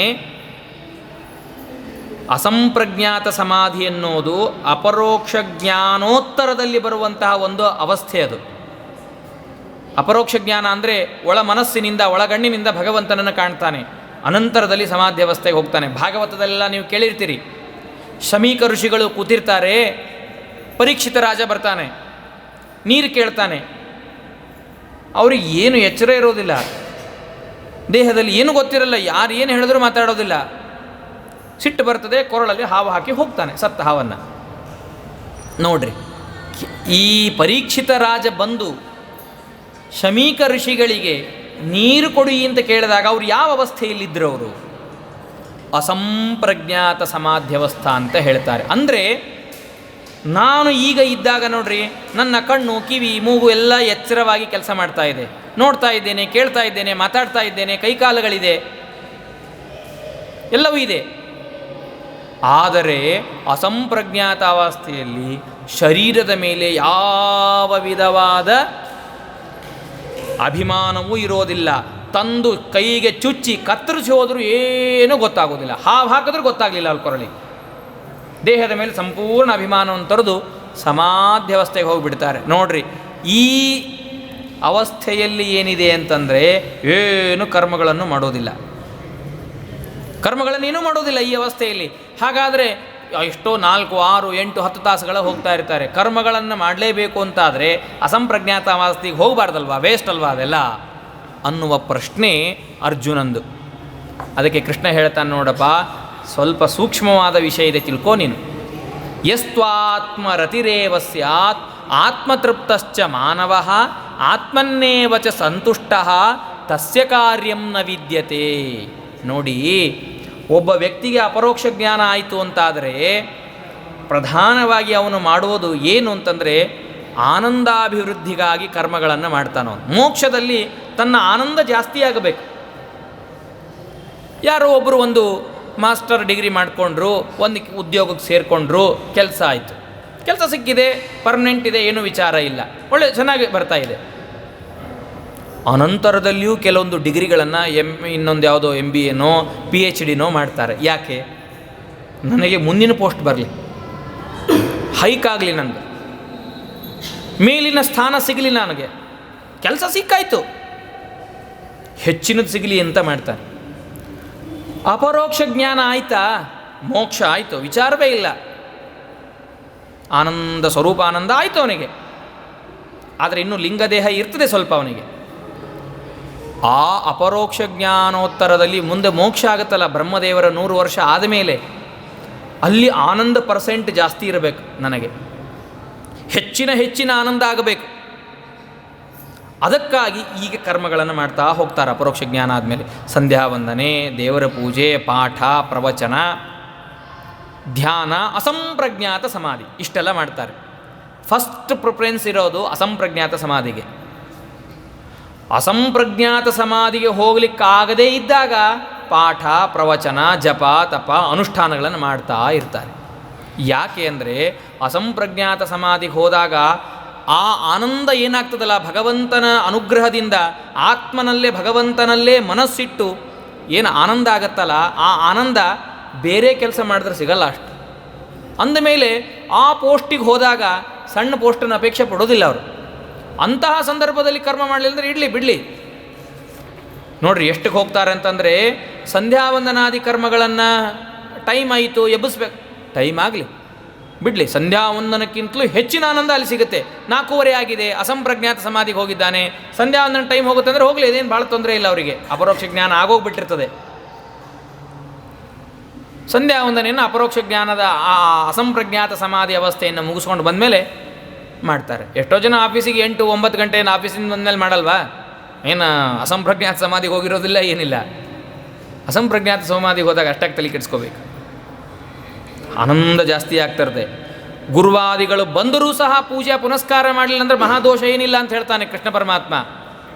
ಅದಕ್ಕಾಗಿ ನೀನು ತಸ್ಮಾತ್ ಅಸಕ್ತಃ ಸತತಂ ಕಾರ್ಯಂ ಕರ್ಮ ಸಮಾಚಾರ, ನೀನು ಅದಕ್ಕಾಗಿ ಕರ್ಮಗಳನ್ನು ನೀನು ಫಲದ ಅಪೇಕ್ಷೆ ಇಲ್ಲದೇನೆ ಮಾಡಪ್ಪ, ಕರ್ಮಗಳನ್ನು ಮಾಡಲೇಬೇಕು. ಕರ್ಮದಿಂದಲೇ ಜನಕ ಮಹಾರಾಜಾದಿಗಳೆಲ್ಲರೂ ಕೂಡ ತಮ್ಮ ಸಿದ್ಧಿಯನ್ನು ಹೊಂದಿದ್ದಾರೆ. ಇನ್ನೊಂದು ಏನು ಗೊತ್ತಾ, ಲೋಕ ಸಂಗ್ರಹ ಇದೆ. ನಿನ್ನ ಮಾಡಿದ್ದನ್ನು ನೋಡಿ 4 ಜನ ಮಾಡ್ತಾ ಇರ್ತಾರೆ. ದೊಡ್ಡ ಸ್ಥಾನದಲ್ಲಿ ಯಾರಿರ್ತಾರೋ ಅವ್ರೇನು ಮಾಡ್ತಾರೋ ಅದನ್ನು ಉಳಿದವ್ರು ಮಾಡೋರು. ಮನೆಯಲ್ಲಿ ಹೇಳ್ತಾ ಉಂಟಲ್ವಾ, ದೊಡ್ಡ ಅಕ್ಕನ ಚಾಳಿ ಮನೆ ಮಂದಿಗೆಲ್ಲ ಅಂತ.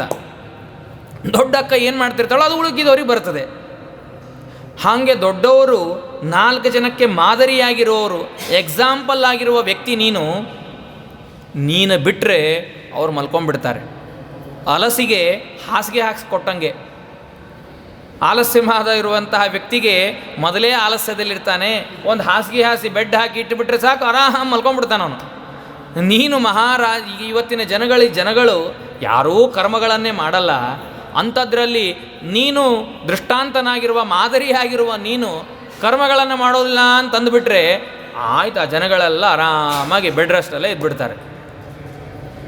ಯಾರೋ ಮನೆಯಲ್ಲಿ ಪಾಪ ಸೊಸೆ ಗರ್ಭಿಣಿಯಾಗಿದ್ಲು, ಮನೇಲಿ ಇದ್ದೇ ಇರ್ತದೆ, ಎಷ್ಟು ಕೆಲಸ ಮಾಡಲ್ಲ ಅಂಥೇಳಿ. ಆಯ್ತು, ಮೊದಲೇ ಕೆಲಸ ಮಾಡ್ತಾ ಇರಲಿಲ್ಲ, ಡಾಕ್ಟ್ರ್ ಬೇರೆ ಹೇಳಿಬಿಟ್ರೆ ಈಗ ಬೆಡ್ ರೆಸ್ಟ್ ಅಂತ ಮುಗಿದೇ ಹೋಯ್ತು ಅಂತ ಹೇಳ್ತಿರ್ತಾರೆ. ಬೆಡ್ ರೆಸ್ಟ್ ಹೇಳಿದಾರೆ, ಆಯ್ತು ಮೊದಲೇ ಕೆಲಸ ಕಡಿಮೆ ಇತ್ತು, ಇನ್ನು ಡಾಕ್ಟರ್ ಒಬ್ಬರು ಹೇಳ್ಬಿಟ್ರೆ ಮುಗಿದೋಯ್ತು ಅಂತ. ಹಾಗೆ ಮೊದಲೇ ಆಲಸಿಗಳಿದ್ದಾಗ ಇನ್ನೂ ಕರ್ಮಗಳನ್ನು ನೀನು ಮಾಡದೇ ಇದು ಕುತ್ಕೊಂಡ್ಬಿಟ್ರೆ ಮುಗಿದೋಯ್ತು, ಅವ್ರು ಇನ್ನೂ ಮಲ್ಕೊಂಡ್ಬಿಡ್ತಾರೆ. ಅದಕ್ಕಾಗಿ ನೋಡ್ರಪ್ಪ, ಯದ್ಯದಾಚರತಿ ಶ್ರೇಷ್ಠ ತತ್ತದೇವೇತರೋ ಜನಃ ಸಯತ್ ಪ್ರಮಾಣಂ ಕುರುತೆ ಲೋಕಸ್ತದನು ವರ್ತತೆ. ದೊಡ್ಡವರು ಜ್ಞಾನಿಗಳು ಯಾವುದನ್ನು ಮಾಡ್ತಾರೋ ಅದನ್ನು ಅನುಕರಣೆ ಮಾಡ್ತಾರೆ ಜನಗಳು. ಅದನ್ನೇ ನೀವು ಏನನ್ನು ಹೇಳ್ತೀರೋ ಅದನ್ನು ಪ್ರಮಾಣ ಅಂತ ಹೋಗ್ತಾರೆ ಅವರು, ಅದನ್ನು ಅನುಸರಿಸಿ ಹೋಗ್ತಾ ಇರ್ತಾರೆ. ಅದಕ್ಕಾಗಿ ನೀನು ದೊಡ್ಡವನು ವ್ಯಕ್ತಿ, ನೀನು ರಾಜ, ಅದಕ್ಕಾಗಿ ನೀನು ಕರ್ಮಗಳನ್ನು ಮಾಡಬೇಕು. ನೀನು ಮಾಡಿದ್ರೆ, ನಿನಗೆ ವರ್ಣಾಶ್ರಮ ವಿಹಿತವಾದ ಕರ್ಮಗಳನ್ನು ನೀನು ಮಾಡಿದ್ರೆ ಅದನ್ನು ಅನುಸರಿಸಿ ಅವರಿರ್ತಾರೆ. ಇಲ್ಲದಿದ್ದರೆ ಅವರೆಲ್ಲರೂ ಕೂಡ ಮಲ್ಕೊಂಡ್ಬಿಡ್ತಾರಪ್ಪ. ಲೋಕ ಸಂಗ್ರಹ ಮಾಡಬೇಕು ನೀನು. ಸಂಗ್ರಹ ಅಂದರೆ ಲೋಕಕ್ಕೆ ಶಿಕ್ಷಣೆ ಕೊಡೋದು. ಇಲ್ಲದಿದ್ದರೆ ಆ ಕರ್ಮದ ಪರಂಪರೆಯೇ ನಿಂತು ಹೋಗ್ತದೆ. ನೋಡು, ನನಗೇನಿದೆ, ಸರ್ವೋತ್ತಮ, ನಾನು ಜಗದ್ವಡೆಯ, ತೃಷಿ ಲೋಕೇಶು ಕಿಂಚನ, ನನಗೇನೂ ಇಲ್ಲ ಮಾಡೋದು, ಹೊಂದಬೇಕಾದದ್ದು ಯಾವುದೂ ಇಲ್ಲ ನನಗೆ. ಆದರೂ ನಾನು ಕರ್ಮಗಳನ್ನು ಮಾಡ್ತೀನಿ. ಯದಿ ಹ್ಯಯಂ ನ ವರ್ತೇಯಂ ಜಾತು ಕರ್ಮಣ್ಯತೀಂದ್ರಿಯ ಮಮ ವರ್ತಮಾನ ವರ್ತಂತೆ ಮನುಷ್ಯ ಪಾರ್ಥ ಸರ್ವಶಃ ಉತ್ಸೀದೇಯುರಿಮೇ ಲೋಕಾಹ. ಎಲ್ಲ ಜಗತ್ತು ನಾಶ ಆಗಿ ಹೋಗ್ತದೆ ಕರ್ಮಗಳನ್ನು ಮಾಡದೆ ಹೋದರೆ. ನೋಡ್ರಿ, ಸಂಕರಸ್ಯ ಚ ಕರ್ತಾಹಂ ಅಂತಾರೆ. ಕರ್ಮಗಳನ್ನು, ವರ್ಣ ಆಶ್ರಮೋಚಿತವಾದ ಕರ್ಮಗಳನ್ನು ನಾನು ಮಾಡಲಿಲ್ಲ ಅಂದರೆ ಮುಂದಿನವರು ಅದನ್ನು ಮಾಡಲ್ಲ. ಬ್ರಾಹ್ಮಣ, ಕ್ಷತ್ರಿಯ, ವೈಶ್ಯ ವರ್ಣಗಳಿಗೆ ವಿಹಿತವಾದ ಕರ್ಮಗಳೆಲ್ಲವೂ ಲುಪ್ತ ಆಗೋಗ್ಬಿಡ್ತದೆ. ಕರ್ಮಗಳೇ ಲುಪ್ತ ಆಯ್ತಂದ್ರೆ ವರ್ಣಗಳ ಸಾಂಕರ್ಯ ಬಂತು. ಸಾಂಕರ್ಯ ಆದರೆ ಇಡೀ ಜಗತ್ತು ಹಾಳಾಗ್ತದಪ್ಪ. ಅದಕ್ಕಾಗಿ ಕರ್ಮಗಳನ್ನು ಮಾಡಬೇಕು. ಹೌದು, ಎಲ್ಲರೂ ಕರ್ಮಗಳನ್ನು ಮಾಡಬೇಕು ಅಂದರೆ ನಮಗೂ ಜ್ಞಾನಿಗೂ ವ್ಯತ್ಯಾಸ ಏನು ಉಳಿತು? ಜ್ಞಾನಿಯಾದವನು ಕರ್ಮನ ಮಾಡ್ತಾನೆ, ಅಜ್ಞಾನಿಯಾದವನು ಕರ್ಮ ಮಾಡ್ತಾನೆ. ಹೆಚ್ಚಿಂದೇನು? ಕೃಷ್ಣ ಹೇಳ್ತಾನೆ ನೋಡ್ರಿ, ಸಕ್ತಾಹ ಕರ್ಮಣ್ಯ ವಿದ್ವಾಂಸಃ ಯಥಾ ಕುರ್ವಂತಿ ಭಾರತ ಕುರ್ಯಾತ್ ವಿದ್ವಾನ್ ತಥಾ ಅಸಕ್ತಃ ಚಿಕೀರ್ಷುರ್ಲೋಕ ಸಂಗ್ರಹಂ. ನೋಡಪ್ಪ, ಅಜ್ಞಾನಿಯಾದವನು ಫಲದ ಅಪೇಕ್ಷೆಯಿಂದ ಕರ್ಮಗಳನ್ನು ಮಾಡ್ತಾನೆ. ಜ್ಞಾನಿಯಾದವನು ಸಂಧ್ಯಾ ವಂದನೆಯನ್ನು ಮಾಡುವಾಗ ದೇವರ ಪೂಜೆ, ಪ್ರದಕ್ಷಿಣೆ, ನಮಸ್ಕಾರ, ದೊಡ್ಡವರಿಗೆ ನಮಸ್ಕಾರ, ಆದರ ಗೌರವಗಳನ್ನು ಮಾಡುವಾಗ ಫಲದ ಅಪೇಕ್ಷೆ ಇಲ್ಲದೇನೆ ಮಾಡ್ತಾನೆ. ಅದೇ ಅವನು ಜ್ಞಾನಿ. ಫಲದ ಅಪೇಕ್ಷೆಯಿಂದ ಮಾಡುವವನು ನೋಡ್ರ, ಆ ಕರ್ಮ ಅಜ್ಞಾನಿ ಮಾಡುವಂತಹ ಕರ್ಮ. ಹೀಗೆ ಮಾಡಿ ಲೋಕಕ್ಕೆ ತಿಳಿಸ್ಕೊಡ್ಬೇಕಪ್ಪ. ನ ಬುದ್ಧಿಭೇದಂ ಜನಯೇತ್ ಅಜ್ಞಾನಾಂ ಕರ್ಮಸಂಗಿನಾಂ ಜೋಷಯೇತ್ ಸರ್ವಕರ್ಮಾಣಿ ವಿದ್ವಾನ್ ಯುಕ್ತ ಸಮಾಚಾರ. ನೋಡ್ರಿ, ವಿಜ್ಞಾನಿಯಾದವನು ಕರ್ಮಗಳನ್ನು ಮಾಡದೆ ಹೋದರೆ, ಜ್ಞಾನವನ್ನಷ್ಟೇ, ಜ್ಞಾನ ಸಾಧನವಾದದ್ದನ್ನಷ್ಟೇ ಮಾಡ್ತಾ ಇದ್ದರೆ ಅಯೋಗ್ಯರೂ ಕೂಡ ಏನು ತಿಳ್ಕೊಂಡ್ಬಿಡ್ತಾರೆ, ಜ್ಞಾನಮಾಶ್ರಮವನ್ನೇ ಆಶ್ರಯಣ ಮಾಡಬೇಕು ಅಂತ ತಿಳ್ಕೊಂಡ್ಬಿಡ್ತಾರೆ. ಹಾಗೆಲ್ಲ ಮಾಡಬಾರ್ದು. ಯಾರ್ಯಾರಿಗೆ ಯಾವುದ್ಯಾವುದೋ ಅದನ್ನೆಲ್ಲವನ್ನು ಮಾಡಬೇಕು.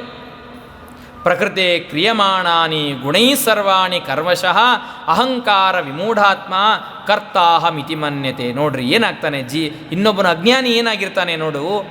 ಪ್ರಕೃತೇಹೇ ಕ್ರಿಯಮಾಣಾನಿ. ಪ್ರಕೃತಿ ಎನ್ನುವ ಶಬ್ದಕ್ಕೆ ಎರಡು ಅರ್ಥ. ಮೂರು ಅರ್ಥಗಳನ್ನು ತೆಗೆದುಕೊಳ್ತಾರೆ. ಜೀವ ಸ್ವಭಾವ, ಈಶ್ವರ, ಜಡ ಪ್ರಕೃತಿ. ಇವುಗಳ ಅಧೀನವಾಗಿ ತಾನು ಕರ್ಮಗಳನ್ನು ಮಾಡ್ತಾನೆ. ಆದರೆ ಜೀವನಿಗೆ ಸ್ವತಂತ್ರ ಕರ್ತೃತ್ವನೇ ಇಲ್ಲ. ಆದರೆ ತಾನೇ ಕರ್ಮಗಳನ್ನು ಮಾಡದೆ ಅಂಥೇಳಿ ಅಹಂಕಾರದಿಂದ ವಿಮೂಢನಾಗಿ ತಾನೇ ಕರ್ತ ಅಂತ ತಿಳಿತಾನೆ ಅಜ್ಞಾನಿ. ಸತ್ವಗುಣ, ರಜೋಗುಣ, ತಮೋಗುಣ, ಆಯಾ ಗುಣಗಳಿಂದ ಕರ್ಮಗಳಾಗ್ತಾ ಇರ್ತದೆ. ಜ್ಞಾನದಿಂದ ಆಗ್ತದೆ. ಜೀವರ ಸ್ವಭಾವದಿಂದ ಕರ್ಮಗಳಾಗ್ತಾ ಇರ್ತದೆ. ಎಲ್ಲವೂ ನಿಂತು ಭಗವಂತನೇ ಪ್ರೇರಣೆ ಮಾಡಿ ಮಾಡ್ತಾ ಇರ್ತಾನೆ. ಅದನ್ನು ಅಜ್ಞಾನಿ ತಿಳಿಯೋದಿಲ್ಲ. ಜ್ಞಾನಿಯಾದವನು ತಿಳಿತಾನೆ. ತತ್ವವಿತ್ತು ಮಹಾಭಾವೋ ಗುಣಕರ್ಮ ವಿಭಾಗಯೋ ಗುಣಾಗುಣೇಶು ವರ್ತಂತೆ ಇತಿಮತ್ವಾ ನ ಸಜ್ಜತೆ. ಜ್ಞಾನಿಯಾದವನು ಅವನು ತಿಳ್ಕೊಂಡು ಮಾಡ್ತಾನಪ್ಪ. ಅದಕ್ಕಾಗಿ ನೀನು ಮೈ ಸರ್ವಾಣಿ ಕರ್ಮಾಣಿ ಸನ್ಯಸ್ಯ, ಎಲ್ಲ ಕರ್ಮಗಳನ್ನು ನನ್ನಲ್ಲೇ ಸಮರ್ಪಣೆ ಮಾಡು. ಸಮರ್ಪಣೆ ಮಾಡುವುದು ಅನ್ನೋ ಶಬ್ದಕ್ಕೆ ಅರ್ಥ ಆಚಾರ್ಯರು ಕರ್ಮಗಳ ಸಮರ್ಪಣೆಯ ಬಗ್ಗೆ ಬಹಳ ಅದ್ಭುತವಾದದ್ದನ್ನು ಕೊಟ್ಟಿದ್ದಾರೆ.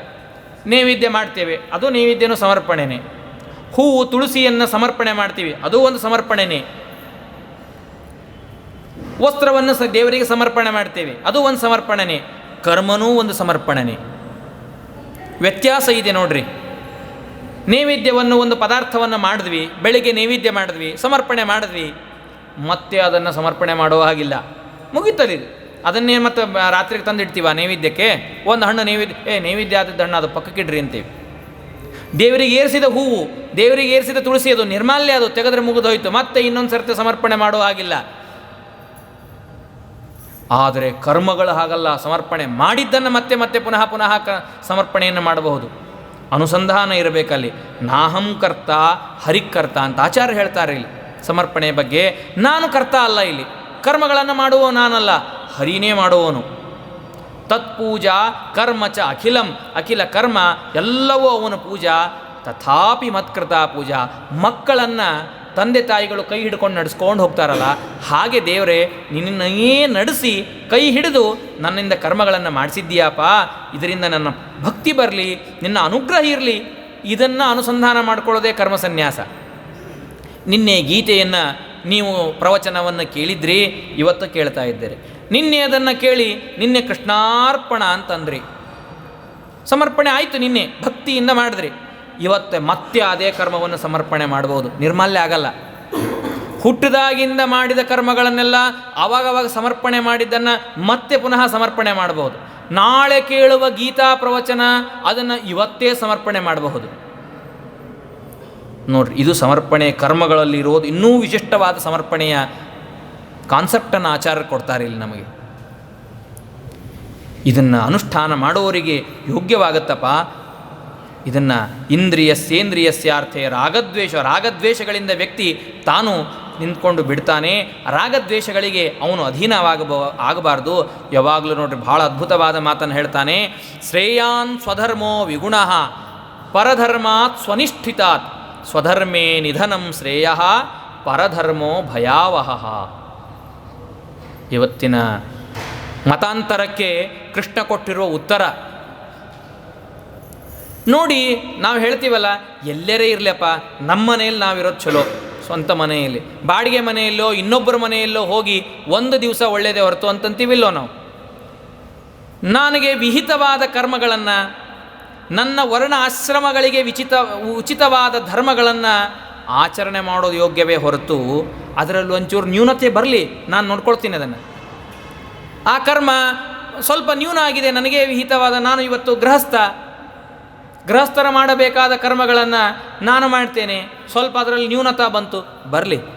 ಆದರೆ ಯತಿ ಧರ್ಮವನ್ನು ನಾನು ಗೃಹಸ್ಥನಾಗಿಟ್ಟುಕೊಂಡು ಭಾರೀ ವೈಭವದಿಂದ ಚಾಚೂ ತಪ್ಪದೆ ಮಾಡ್ತೇನೆ ಅಂದರೆ ಅಂತ ಅದು ವೇಸ್ಟ್, ಏನೂ ಇಲ್ಲ. ಶ್ರೇಯಾನ್ ಸ್ವಧರ್ಮೇ ನಿಧನಂ ಶ್ರೇಯ. ನಮ್ಮ ಧರ್ಮದಲ್ಲಿ ನಾವು, ನಮ್ಮ ಮನೆಯಲ್ಲಿ ನಾವು ಇರೋದು ಒಳ್ಳೆಯದಪ್ಪ. ಪರಧರ್ಮ, ಇನ್ನೊಂದು ಧರ್ಮ, ಅದು ಭಯಾವಹ. ನೋಡಿ ಏನಾಗುತ್ತೆ, ನಿನಗೆ ವಿಹಿತವಾದದ್ದನ್ನು ಬಿಟ್ಟು ಇನ್ನೊಂದನ್ನು ಮಾಡಿದೆ. ಯಾವುದನ್ನು ಈ ಮಜಾ ಹೇಳ್ತಾರೆ ಡಯಾಬಿಟಿಕ್ ಪೇಷಂಟ್ಸಿಗೆ, ಇವರಿಗೆಲ್ಲ ಏನು ಮಾಡಬೇಕು ಅದನ್ನು ಮಾಡಬೇಕು, ಏನು ಮಾಡಬಾರ್ದು ಅದನ್ನು ಬಿಡಬೇಕು. ಈ ಕಡೆ ಮಾತ್ರೆನೂ ತಗೊಂಡು ಈ ಕಡೆ ಇನ್ನೊಂದು ಸ್ವೀಟನ್ನು ಇಟ್ಕೊಂಡ್ರೆ ಎರಡೂ ವೇಸ್ಟ್. ಅದು ಅವ್ರೇನು ಇರಬೇಕೋ ಆ ಆಹಾರ ಪದ್ಧತಿಯಲ್ಲಿ ಹಾಗೆ ಬದುಕಬೇಕು. ಅದನ್ನು ಬಿಟ್ಟು ನನ್ನ ಧರ್ಮವನ್ನು ಬಿಟ್ಟಿದ್ದು ಒಂದು, ಇನ್ನೊಂದು ಧರ್ಮವನ್ನು ಸ್ವೀಕಾರ ಮಾಡಿದ್ದೊಂದು, ಎರಡೂ ಅನರ್ಥಕ್ಕೆ ಕಾರಣ ಆಗತ್ತಪ್ಪ. ನಿಂದೆ ನೀ ಮಾಡು, ಇನ್ನೊಂದು ತಲೆ ಹಾಕಬೇಡ, ಸ್ವಲ್ಪ ಕಡಿಮೆ ಆಗಲಿ.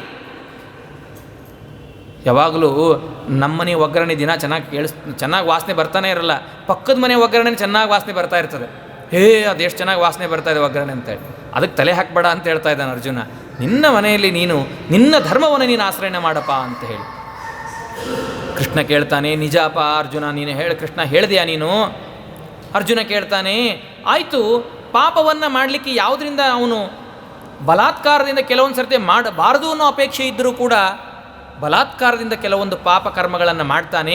ಅದರಲ್ಲಿ ಯಾವುದು ಅವನಿಗೆ ಗೊತ್ತು, ಕಾಮಕ್ರೋಧಗಳು ಅಂತ, ಆದರೆ ಅದರಲ್ಲಿಯೂ ಪ್ರಧಾನ ಯಾವುದು ಅಂತ ಅರ್ಜುನನ ಪ್ರಶ್ನೆ ಇದೆ. ಅದಕ್ಕೆ ಕೃಷ್ಣ ಹೇಳ್ತಾನೆ, ನೋಡಪ್ಪ, ಬಹಳ ದೊಡ್ಡದು ಅಂದರೆ ಕಾಮ, ಅಪೇಕ್ಷೆ, ಫಲಾಭಿಲಾಷೆ, ಇದು ಪಾಪಕರ್ಮಗಳಲ್ಲಿ ವ್ಯಕ್ತಿಯನ್ನು ತೊಡಗಿಸುವುದಂತಹದ್ದು ಪ್ರಧಾನವಾದದ್ದು. ಯಾವುದೋ ವಿಂಡೋ ಶಾಪಿಂಗ್ ಅಂತ ಹೋಗಿರ್ತಾನೆ, ನೋಡ್ತಾನೆ ಪದಾರ್ಥಗಳನ್ನು ಬೇಕು ಅಂತ ಇರ್ತದೆ ಮನಸ್ಸಿನಲ್ಲಿ, ಕಾಮ, ಅಪೇಕ್ಷೆ, ರಾತ್ರಿ ಎಲ್ಲ ವಿಚಾರ ಮಾಡ್ತಾನೆ ಅದನ್ನು ಹೆಂಗೆ ಪಡಿಬೇಕು, ನನ್ನ ಹತ್ರ ಅಷ್ಟಿಲ್ಲ, ಕ್ರೆಡಿಟ್, ಅದನ್ನು ತುಂಬಲಿಕ್ಕೆ ಮತ್ತು ಅದಕ್ಕೆ ಇನ್ನೊಂದು ಪ್ರಯತ್ನ, ಅದಕ್ಕೆ ಇನ್ನೊಂದೇನೋ ಮಾಡೋದು, ಹೀಗೆ ಚೈನದು. ಕಾಮ ಅನ್ನೋದು ವ್ಯಕ್ತಿಯನ್ನು ಎಲ್ಲಿವರೆಗೂ ಎಷ್ಟು ಪಾಪಗಳನ್ನು ಕರ್ಮಗಳನ್ನು ಮಾಡಿಸ್ತದೆ ಅಂದರೆ ಅಷ್ಟು ಮಾಡಿಸ್ತದಪ್ಪ. ರಜೋಗುಣದಿಂದ ಬಂದಿದ್ದದು. ಕ್ರೋಧ, ನೆಕ್ಸ್ಟ್ ಸ್ಟೆಪ್ ಇರೋದು ಕ್ರೋಧ, ಸಿಟ್ಟು ಮನುಷ್ಯನಿಗೆ. ಆಯಿತು, ಕಾಮ ಇದೆ, ಏನೋ ಒಂದು ಪಾಪ ಮಕ್ಕಳಿಗೆ ತಿನ್ನಬೇಕು ಅಂತ ಅಪೇಕ್ಷೆ ಇರ್ತದೆ, ಹಠ ಮಾಡ್ತಾ ಇರ್ತವೆ, ಅಪೇಕ್ಷೆ ಪಡ್ತದೆ, ಚಾಕ್ಲೇಟ್ ಕೊಟ್ಬಿಟ್ರೆ ತಣ್ಣಗಾಗ್ಬಿಡ್ತದೆ, ಸುಮ್ಮನೆ ಆಗ್ತಾರೆ.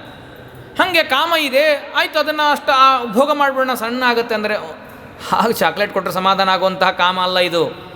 ಮಹಾಶನಃ, ಮಹಾ ಅಗ್ನಿ ಇದ್ದಂಗಿದು, ಎಷ್ಟು ಹಾಕಿದ್ರೂ ತಿನ್ನುತ್ತದು. ನಮ್ಮ ಕಾಮನೆಗಳನ್ನು ತುಂಬಲಿಕ್ಕಾಗುವುದಿಲ್ಲ.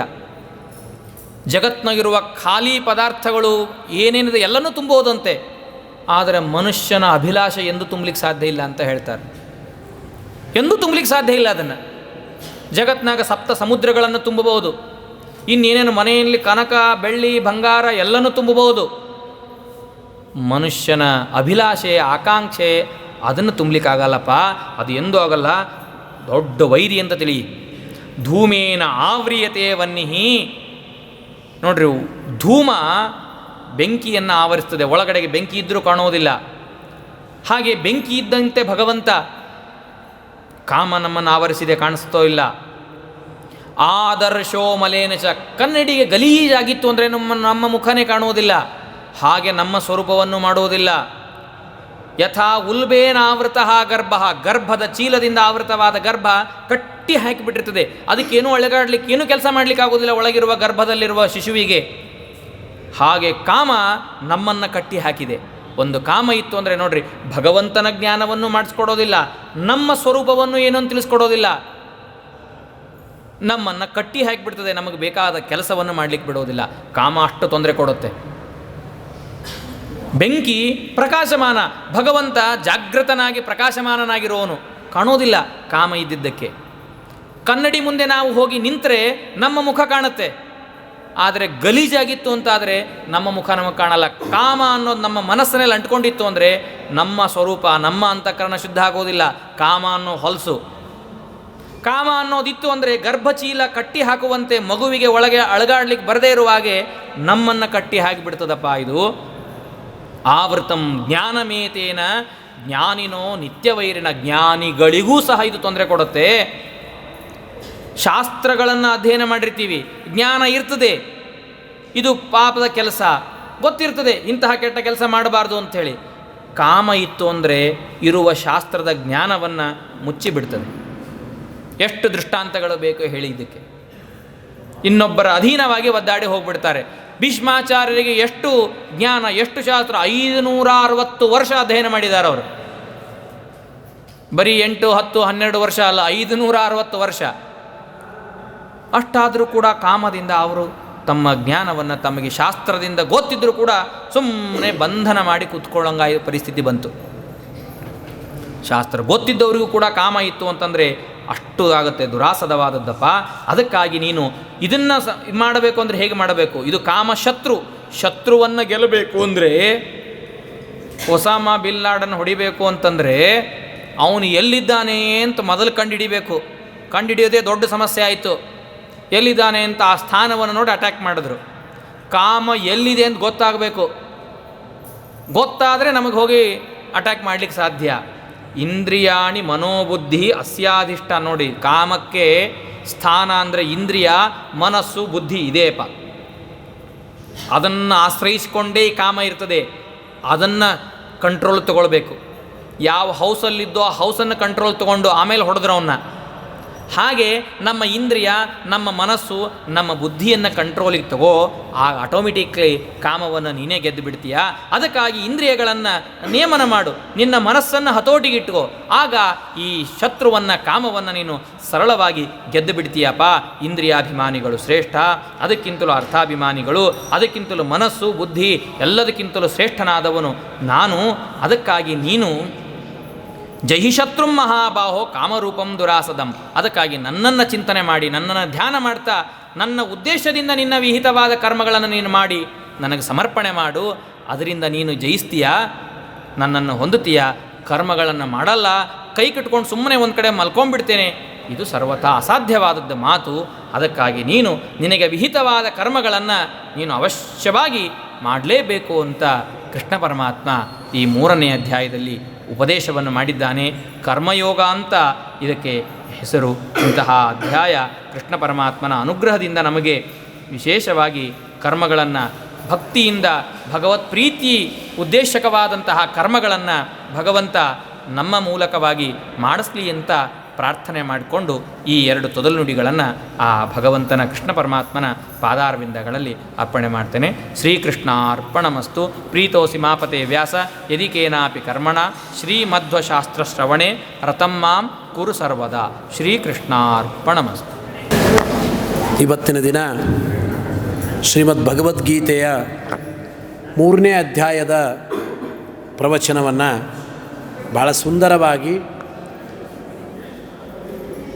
ಟೀಕಾ ಟಿಪ್ಪಣಿಗಳಲ್ಲಿ ಹೇಳಿದ ಆ ವ್ಯಾಖ್ಯಾನಕಾರರ ವಿಶೇಷವಾದ ವಿಚಾರವನ್ನು ಭಾಳ ಸುಲಭವಾಗಿ ನಮಗೆ ಅವರದೇ ಆದ ಒಂದು ಶೈಲಿಯಲ್ಲಿ ಪಂಡಿತರಾದ ಡಾಕ್ಟರ್ ಪ್ರಹ್ಲಾದಾಚಾರ್ಯ ಜೋಶಿಯವರು ತಿಳಿಸಿಕೊಟ್ಟಿದ್ದಾರೆ. ಆ ಕರ್ಮಯೋಗ ಯಾವ ರೀತಿ ಮಾಡುವ ಕರ್ಮ ಅದು ಸಾರ್ಥಕ ಎಂಬ ಮಾತು, ಕರ್ಮದ ಬಗ್ಗೆ ತಿಳಿಯೋದು ಬಹಳ ಇದೆ. ಅದನ್ನು ಬಹಳ ಚೆನ್ನಾಗಿ ಸ್ಪಷ್ಟವಾಗಿ ಪ್ರಹ್ಲಾದಾಚಾರ್ಯರು ನಮಗೆಲ್ಲ ತಿಳಿಸಿಕೊಟ್ಟಿದ್ದಾರೆ. ಪ್ರಹ್ಲಾದಾಚಾರ್ಯರ ಬಗ್ಗೆ ನಿಮಗೆಲ್ಲ ಸಾಕಷ್ಟು ಗೊತ್ತು. ಯಾವುದೇ ವಾಕ್ಯಾರ್ಥ ಸಭೆಗಳಿದ್ದರೆ ಆ ತರುಣ ವಿದ್ವಾಂಸರಲ್ಲಿ ಒಂದು ಮೊದಲು ಸ್ಥಾನ ಅದು ಪ್ರಹ್ಲಾದಾಚಾರ್ಯರಿಗೆ. ವಿಶೇಷವಾಗಿ ಸಣ್ಣ ವಯಸ್ಸಿನಲ್ಲೇ ಉತ್ತಮವಾಗಿರತಕ್ಕಂತಹ ಪಾಂಡಿತ್ಯವನ್ನು ಗುರುಗಳ ಅನುಗ್ರಹದಿಂದ ಸಂಪಾದನೆ ಮಾಡಿದ್ದಾರೆ. ಅವರು ಮೊನ್ನೆನೇ ಗೀತಾಭಾಷ್ಯದ ಮಂಗಳವನ್ನು ಮಾಡಿದ್ರಿಲ್ಲಿ. ಇವತ್ತು ಆ 3ನೇ ಅಧ್ಯಾಯದ ಗೀತೆಯನ್ನು ತಿಳಿಸಿಕೊಟ್ಟಿದ್ದಾರೆ. ಜಯತೀರ್ಥ ವಿದ್ಯಾಪೀಠದ ಅಧ್ಯಾಪಕರಾಗಿ ಅನೇಕ ಗ್ರಂಥಗಳ ಸಂಶೋಧನೆಯನ್ನು ಕೂಡ ಮಾಡಿದ್ದಾರೆ. ಈಗಾಗಲೇ ನ್ಯಾಯಾಮೃತ ಇರಬಹುದು, ತಂತ್ರಸಾರ ಸಂಗ್ರಹ ಇರಬಹುದು, ಅನೇಕ ಗ್ರಂಥಗಳ ಸಂಶೋಧನೆ ಪ್ರಹ್ಲಾದಾಚಾರ್ಯರಿಂದ ಆಗ್ತಾ ಇದೆ. ಮತ್ತು ಇನ್ನೂ ವಿಶೇಷವಾದ ಬೇರೆ ವಿಷಯಗಳನ್ನು ಇನ್ನೊಮ್ಮೆ ಮತ್ತೆ ಅವರಿಂದ ಪ್ರವಚನ ಆಗಲಿ ಅಂತ ಹೇಳ್ತಾ ಈ ಪ್ರವಚನ ನಡೆಸಿಕೊಟ್ಟಿದ್ದಕ್ಕೆ ವಿಶೇಷ ನಮಸ್ಕಾರ ಪೂರ್ವಕವಾದ ಧನ್ಯವಾದಗಳನ್ನು ತಿಳಿಸ್ತಾ, ನಾಳಿನ ಪ್ರವಚನ ಪಂಡಿತರಾದ ಆಲೂರು ವಾಮನಾಚಾರ್ಯರು 4ನೇ ಅಧ್ಯಾಯದ ಗೀತಾ ಪ್ರವಚನ ನಾಳೆ ಮಾಡುತ್ತಾರೆ.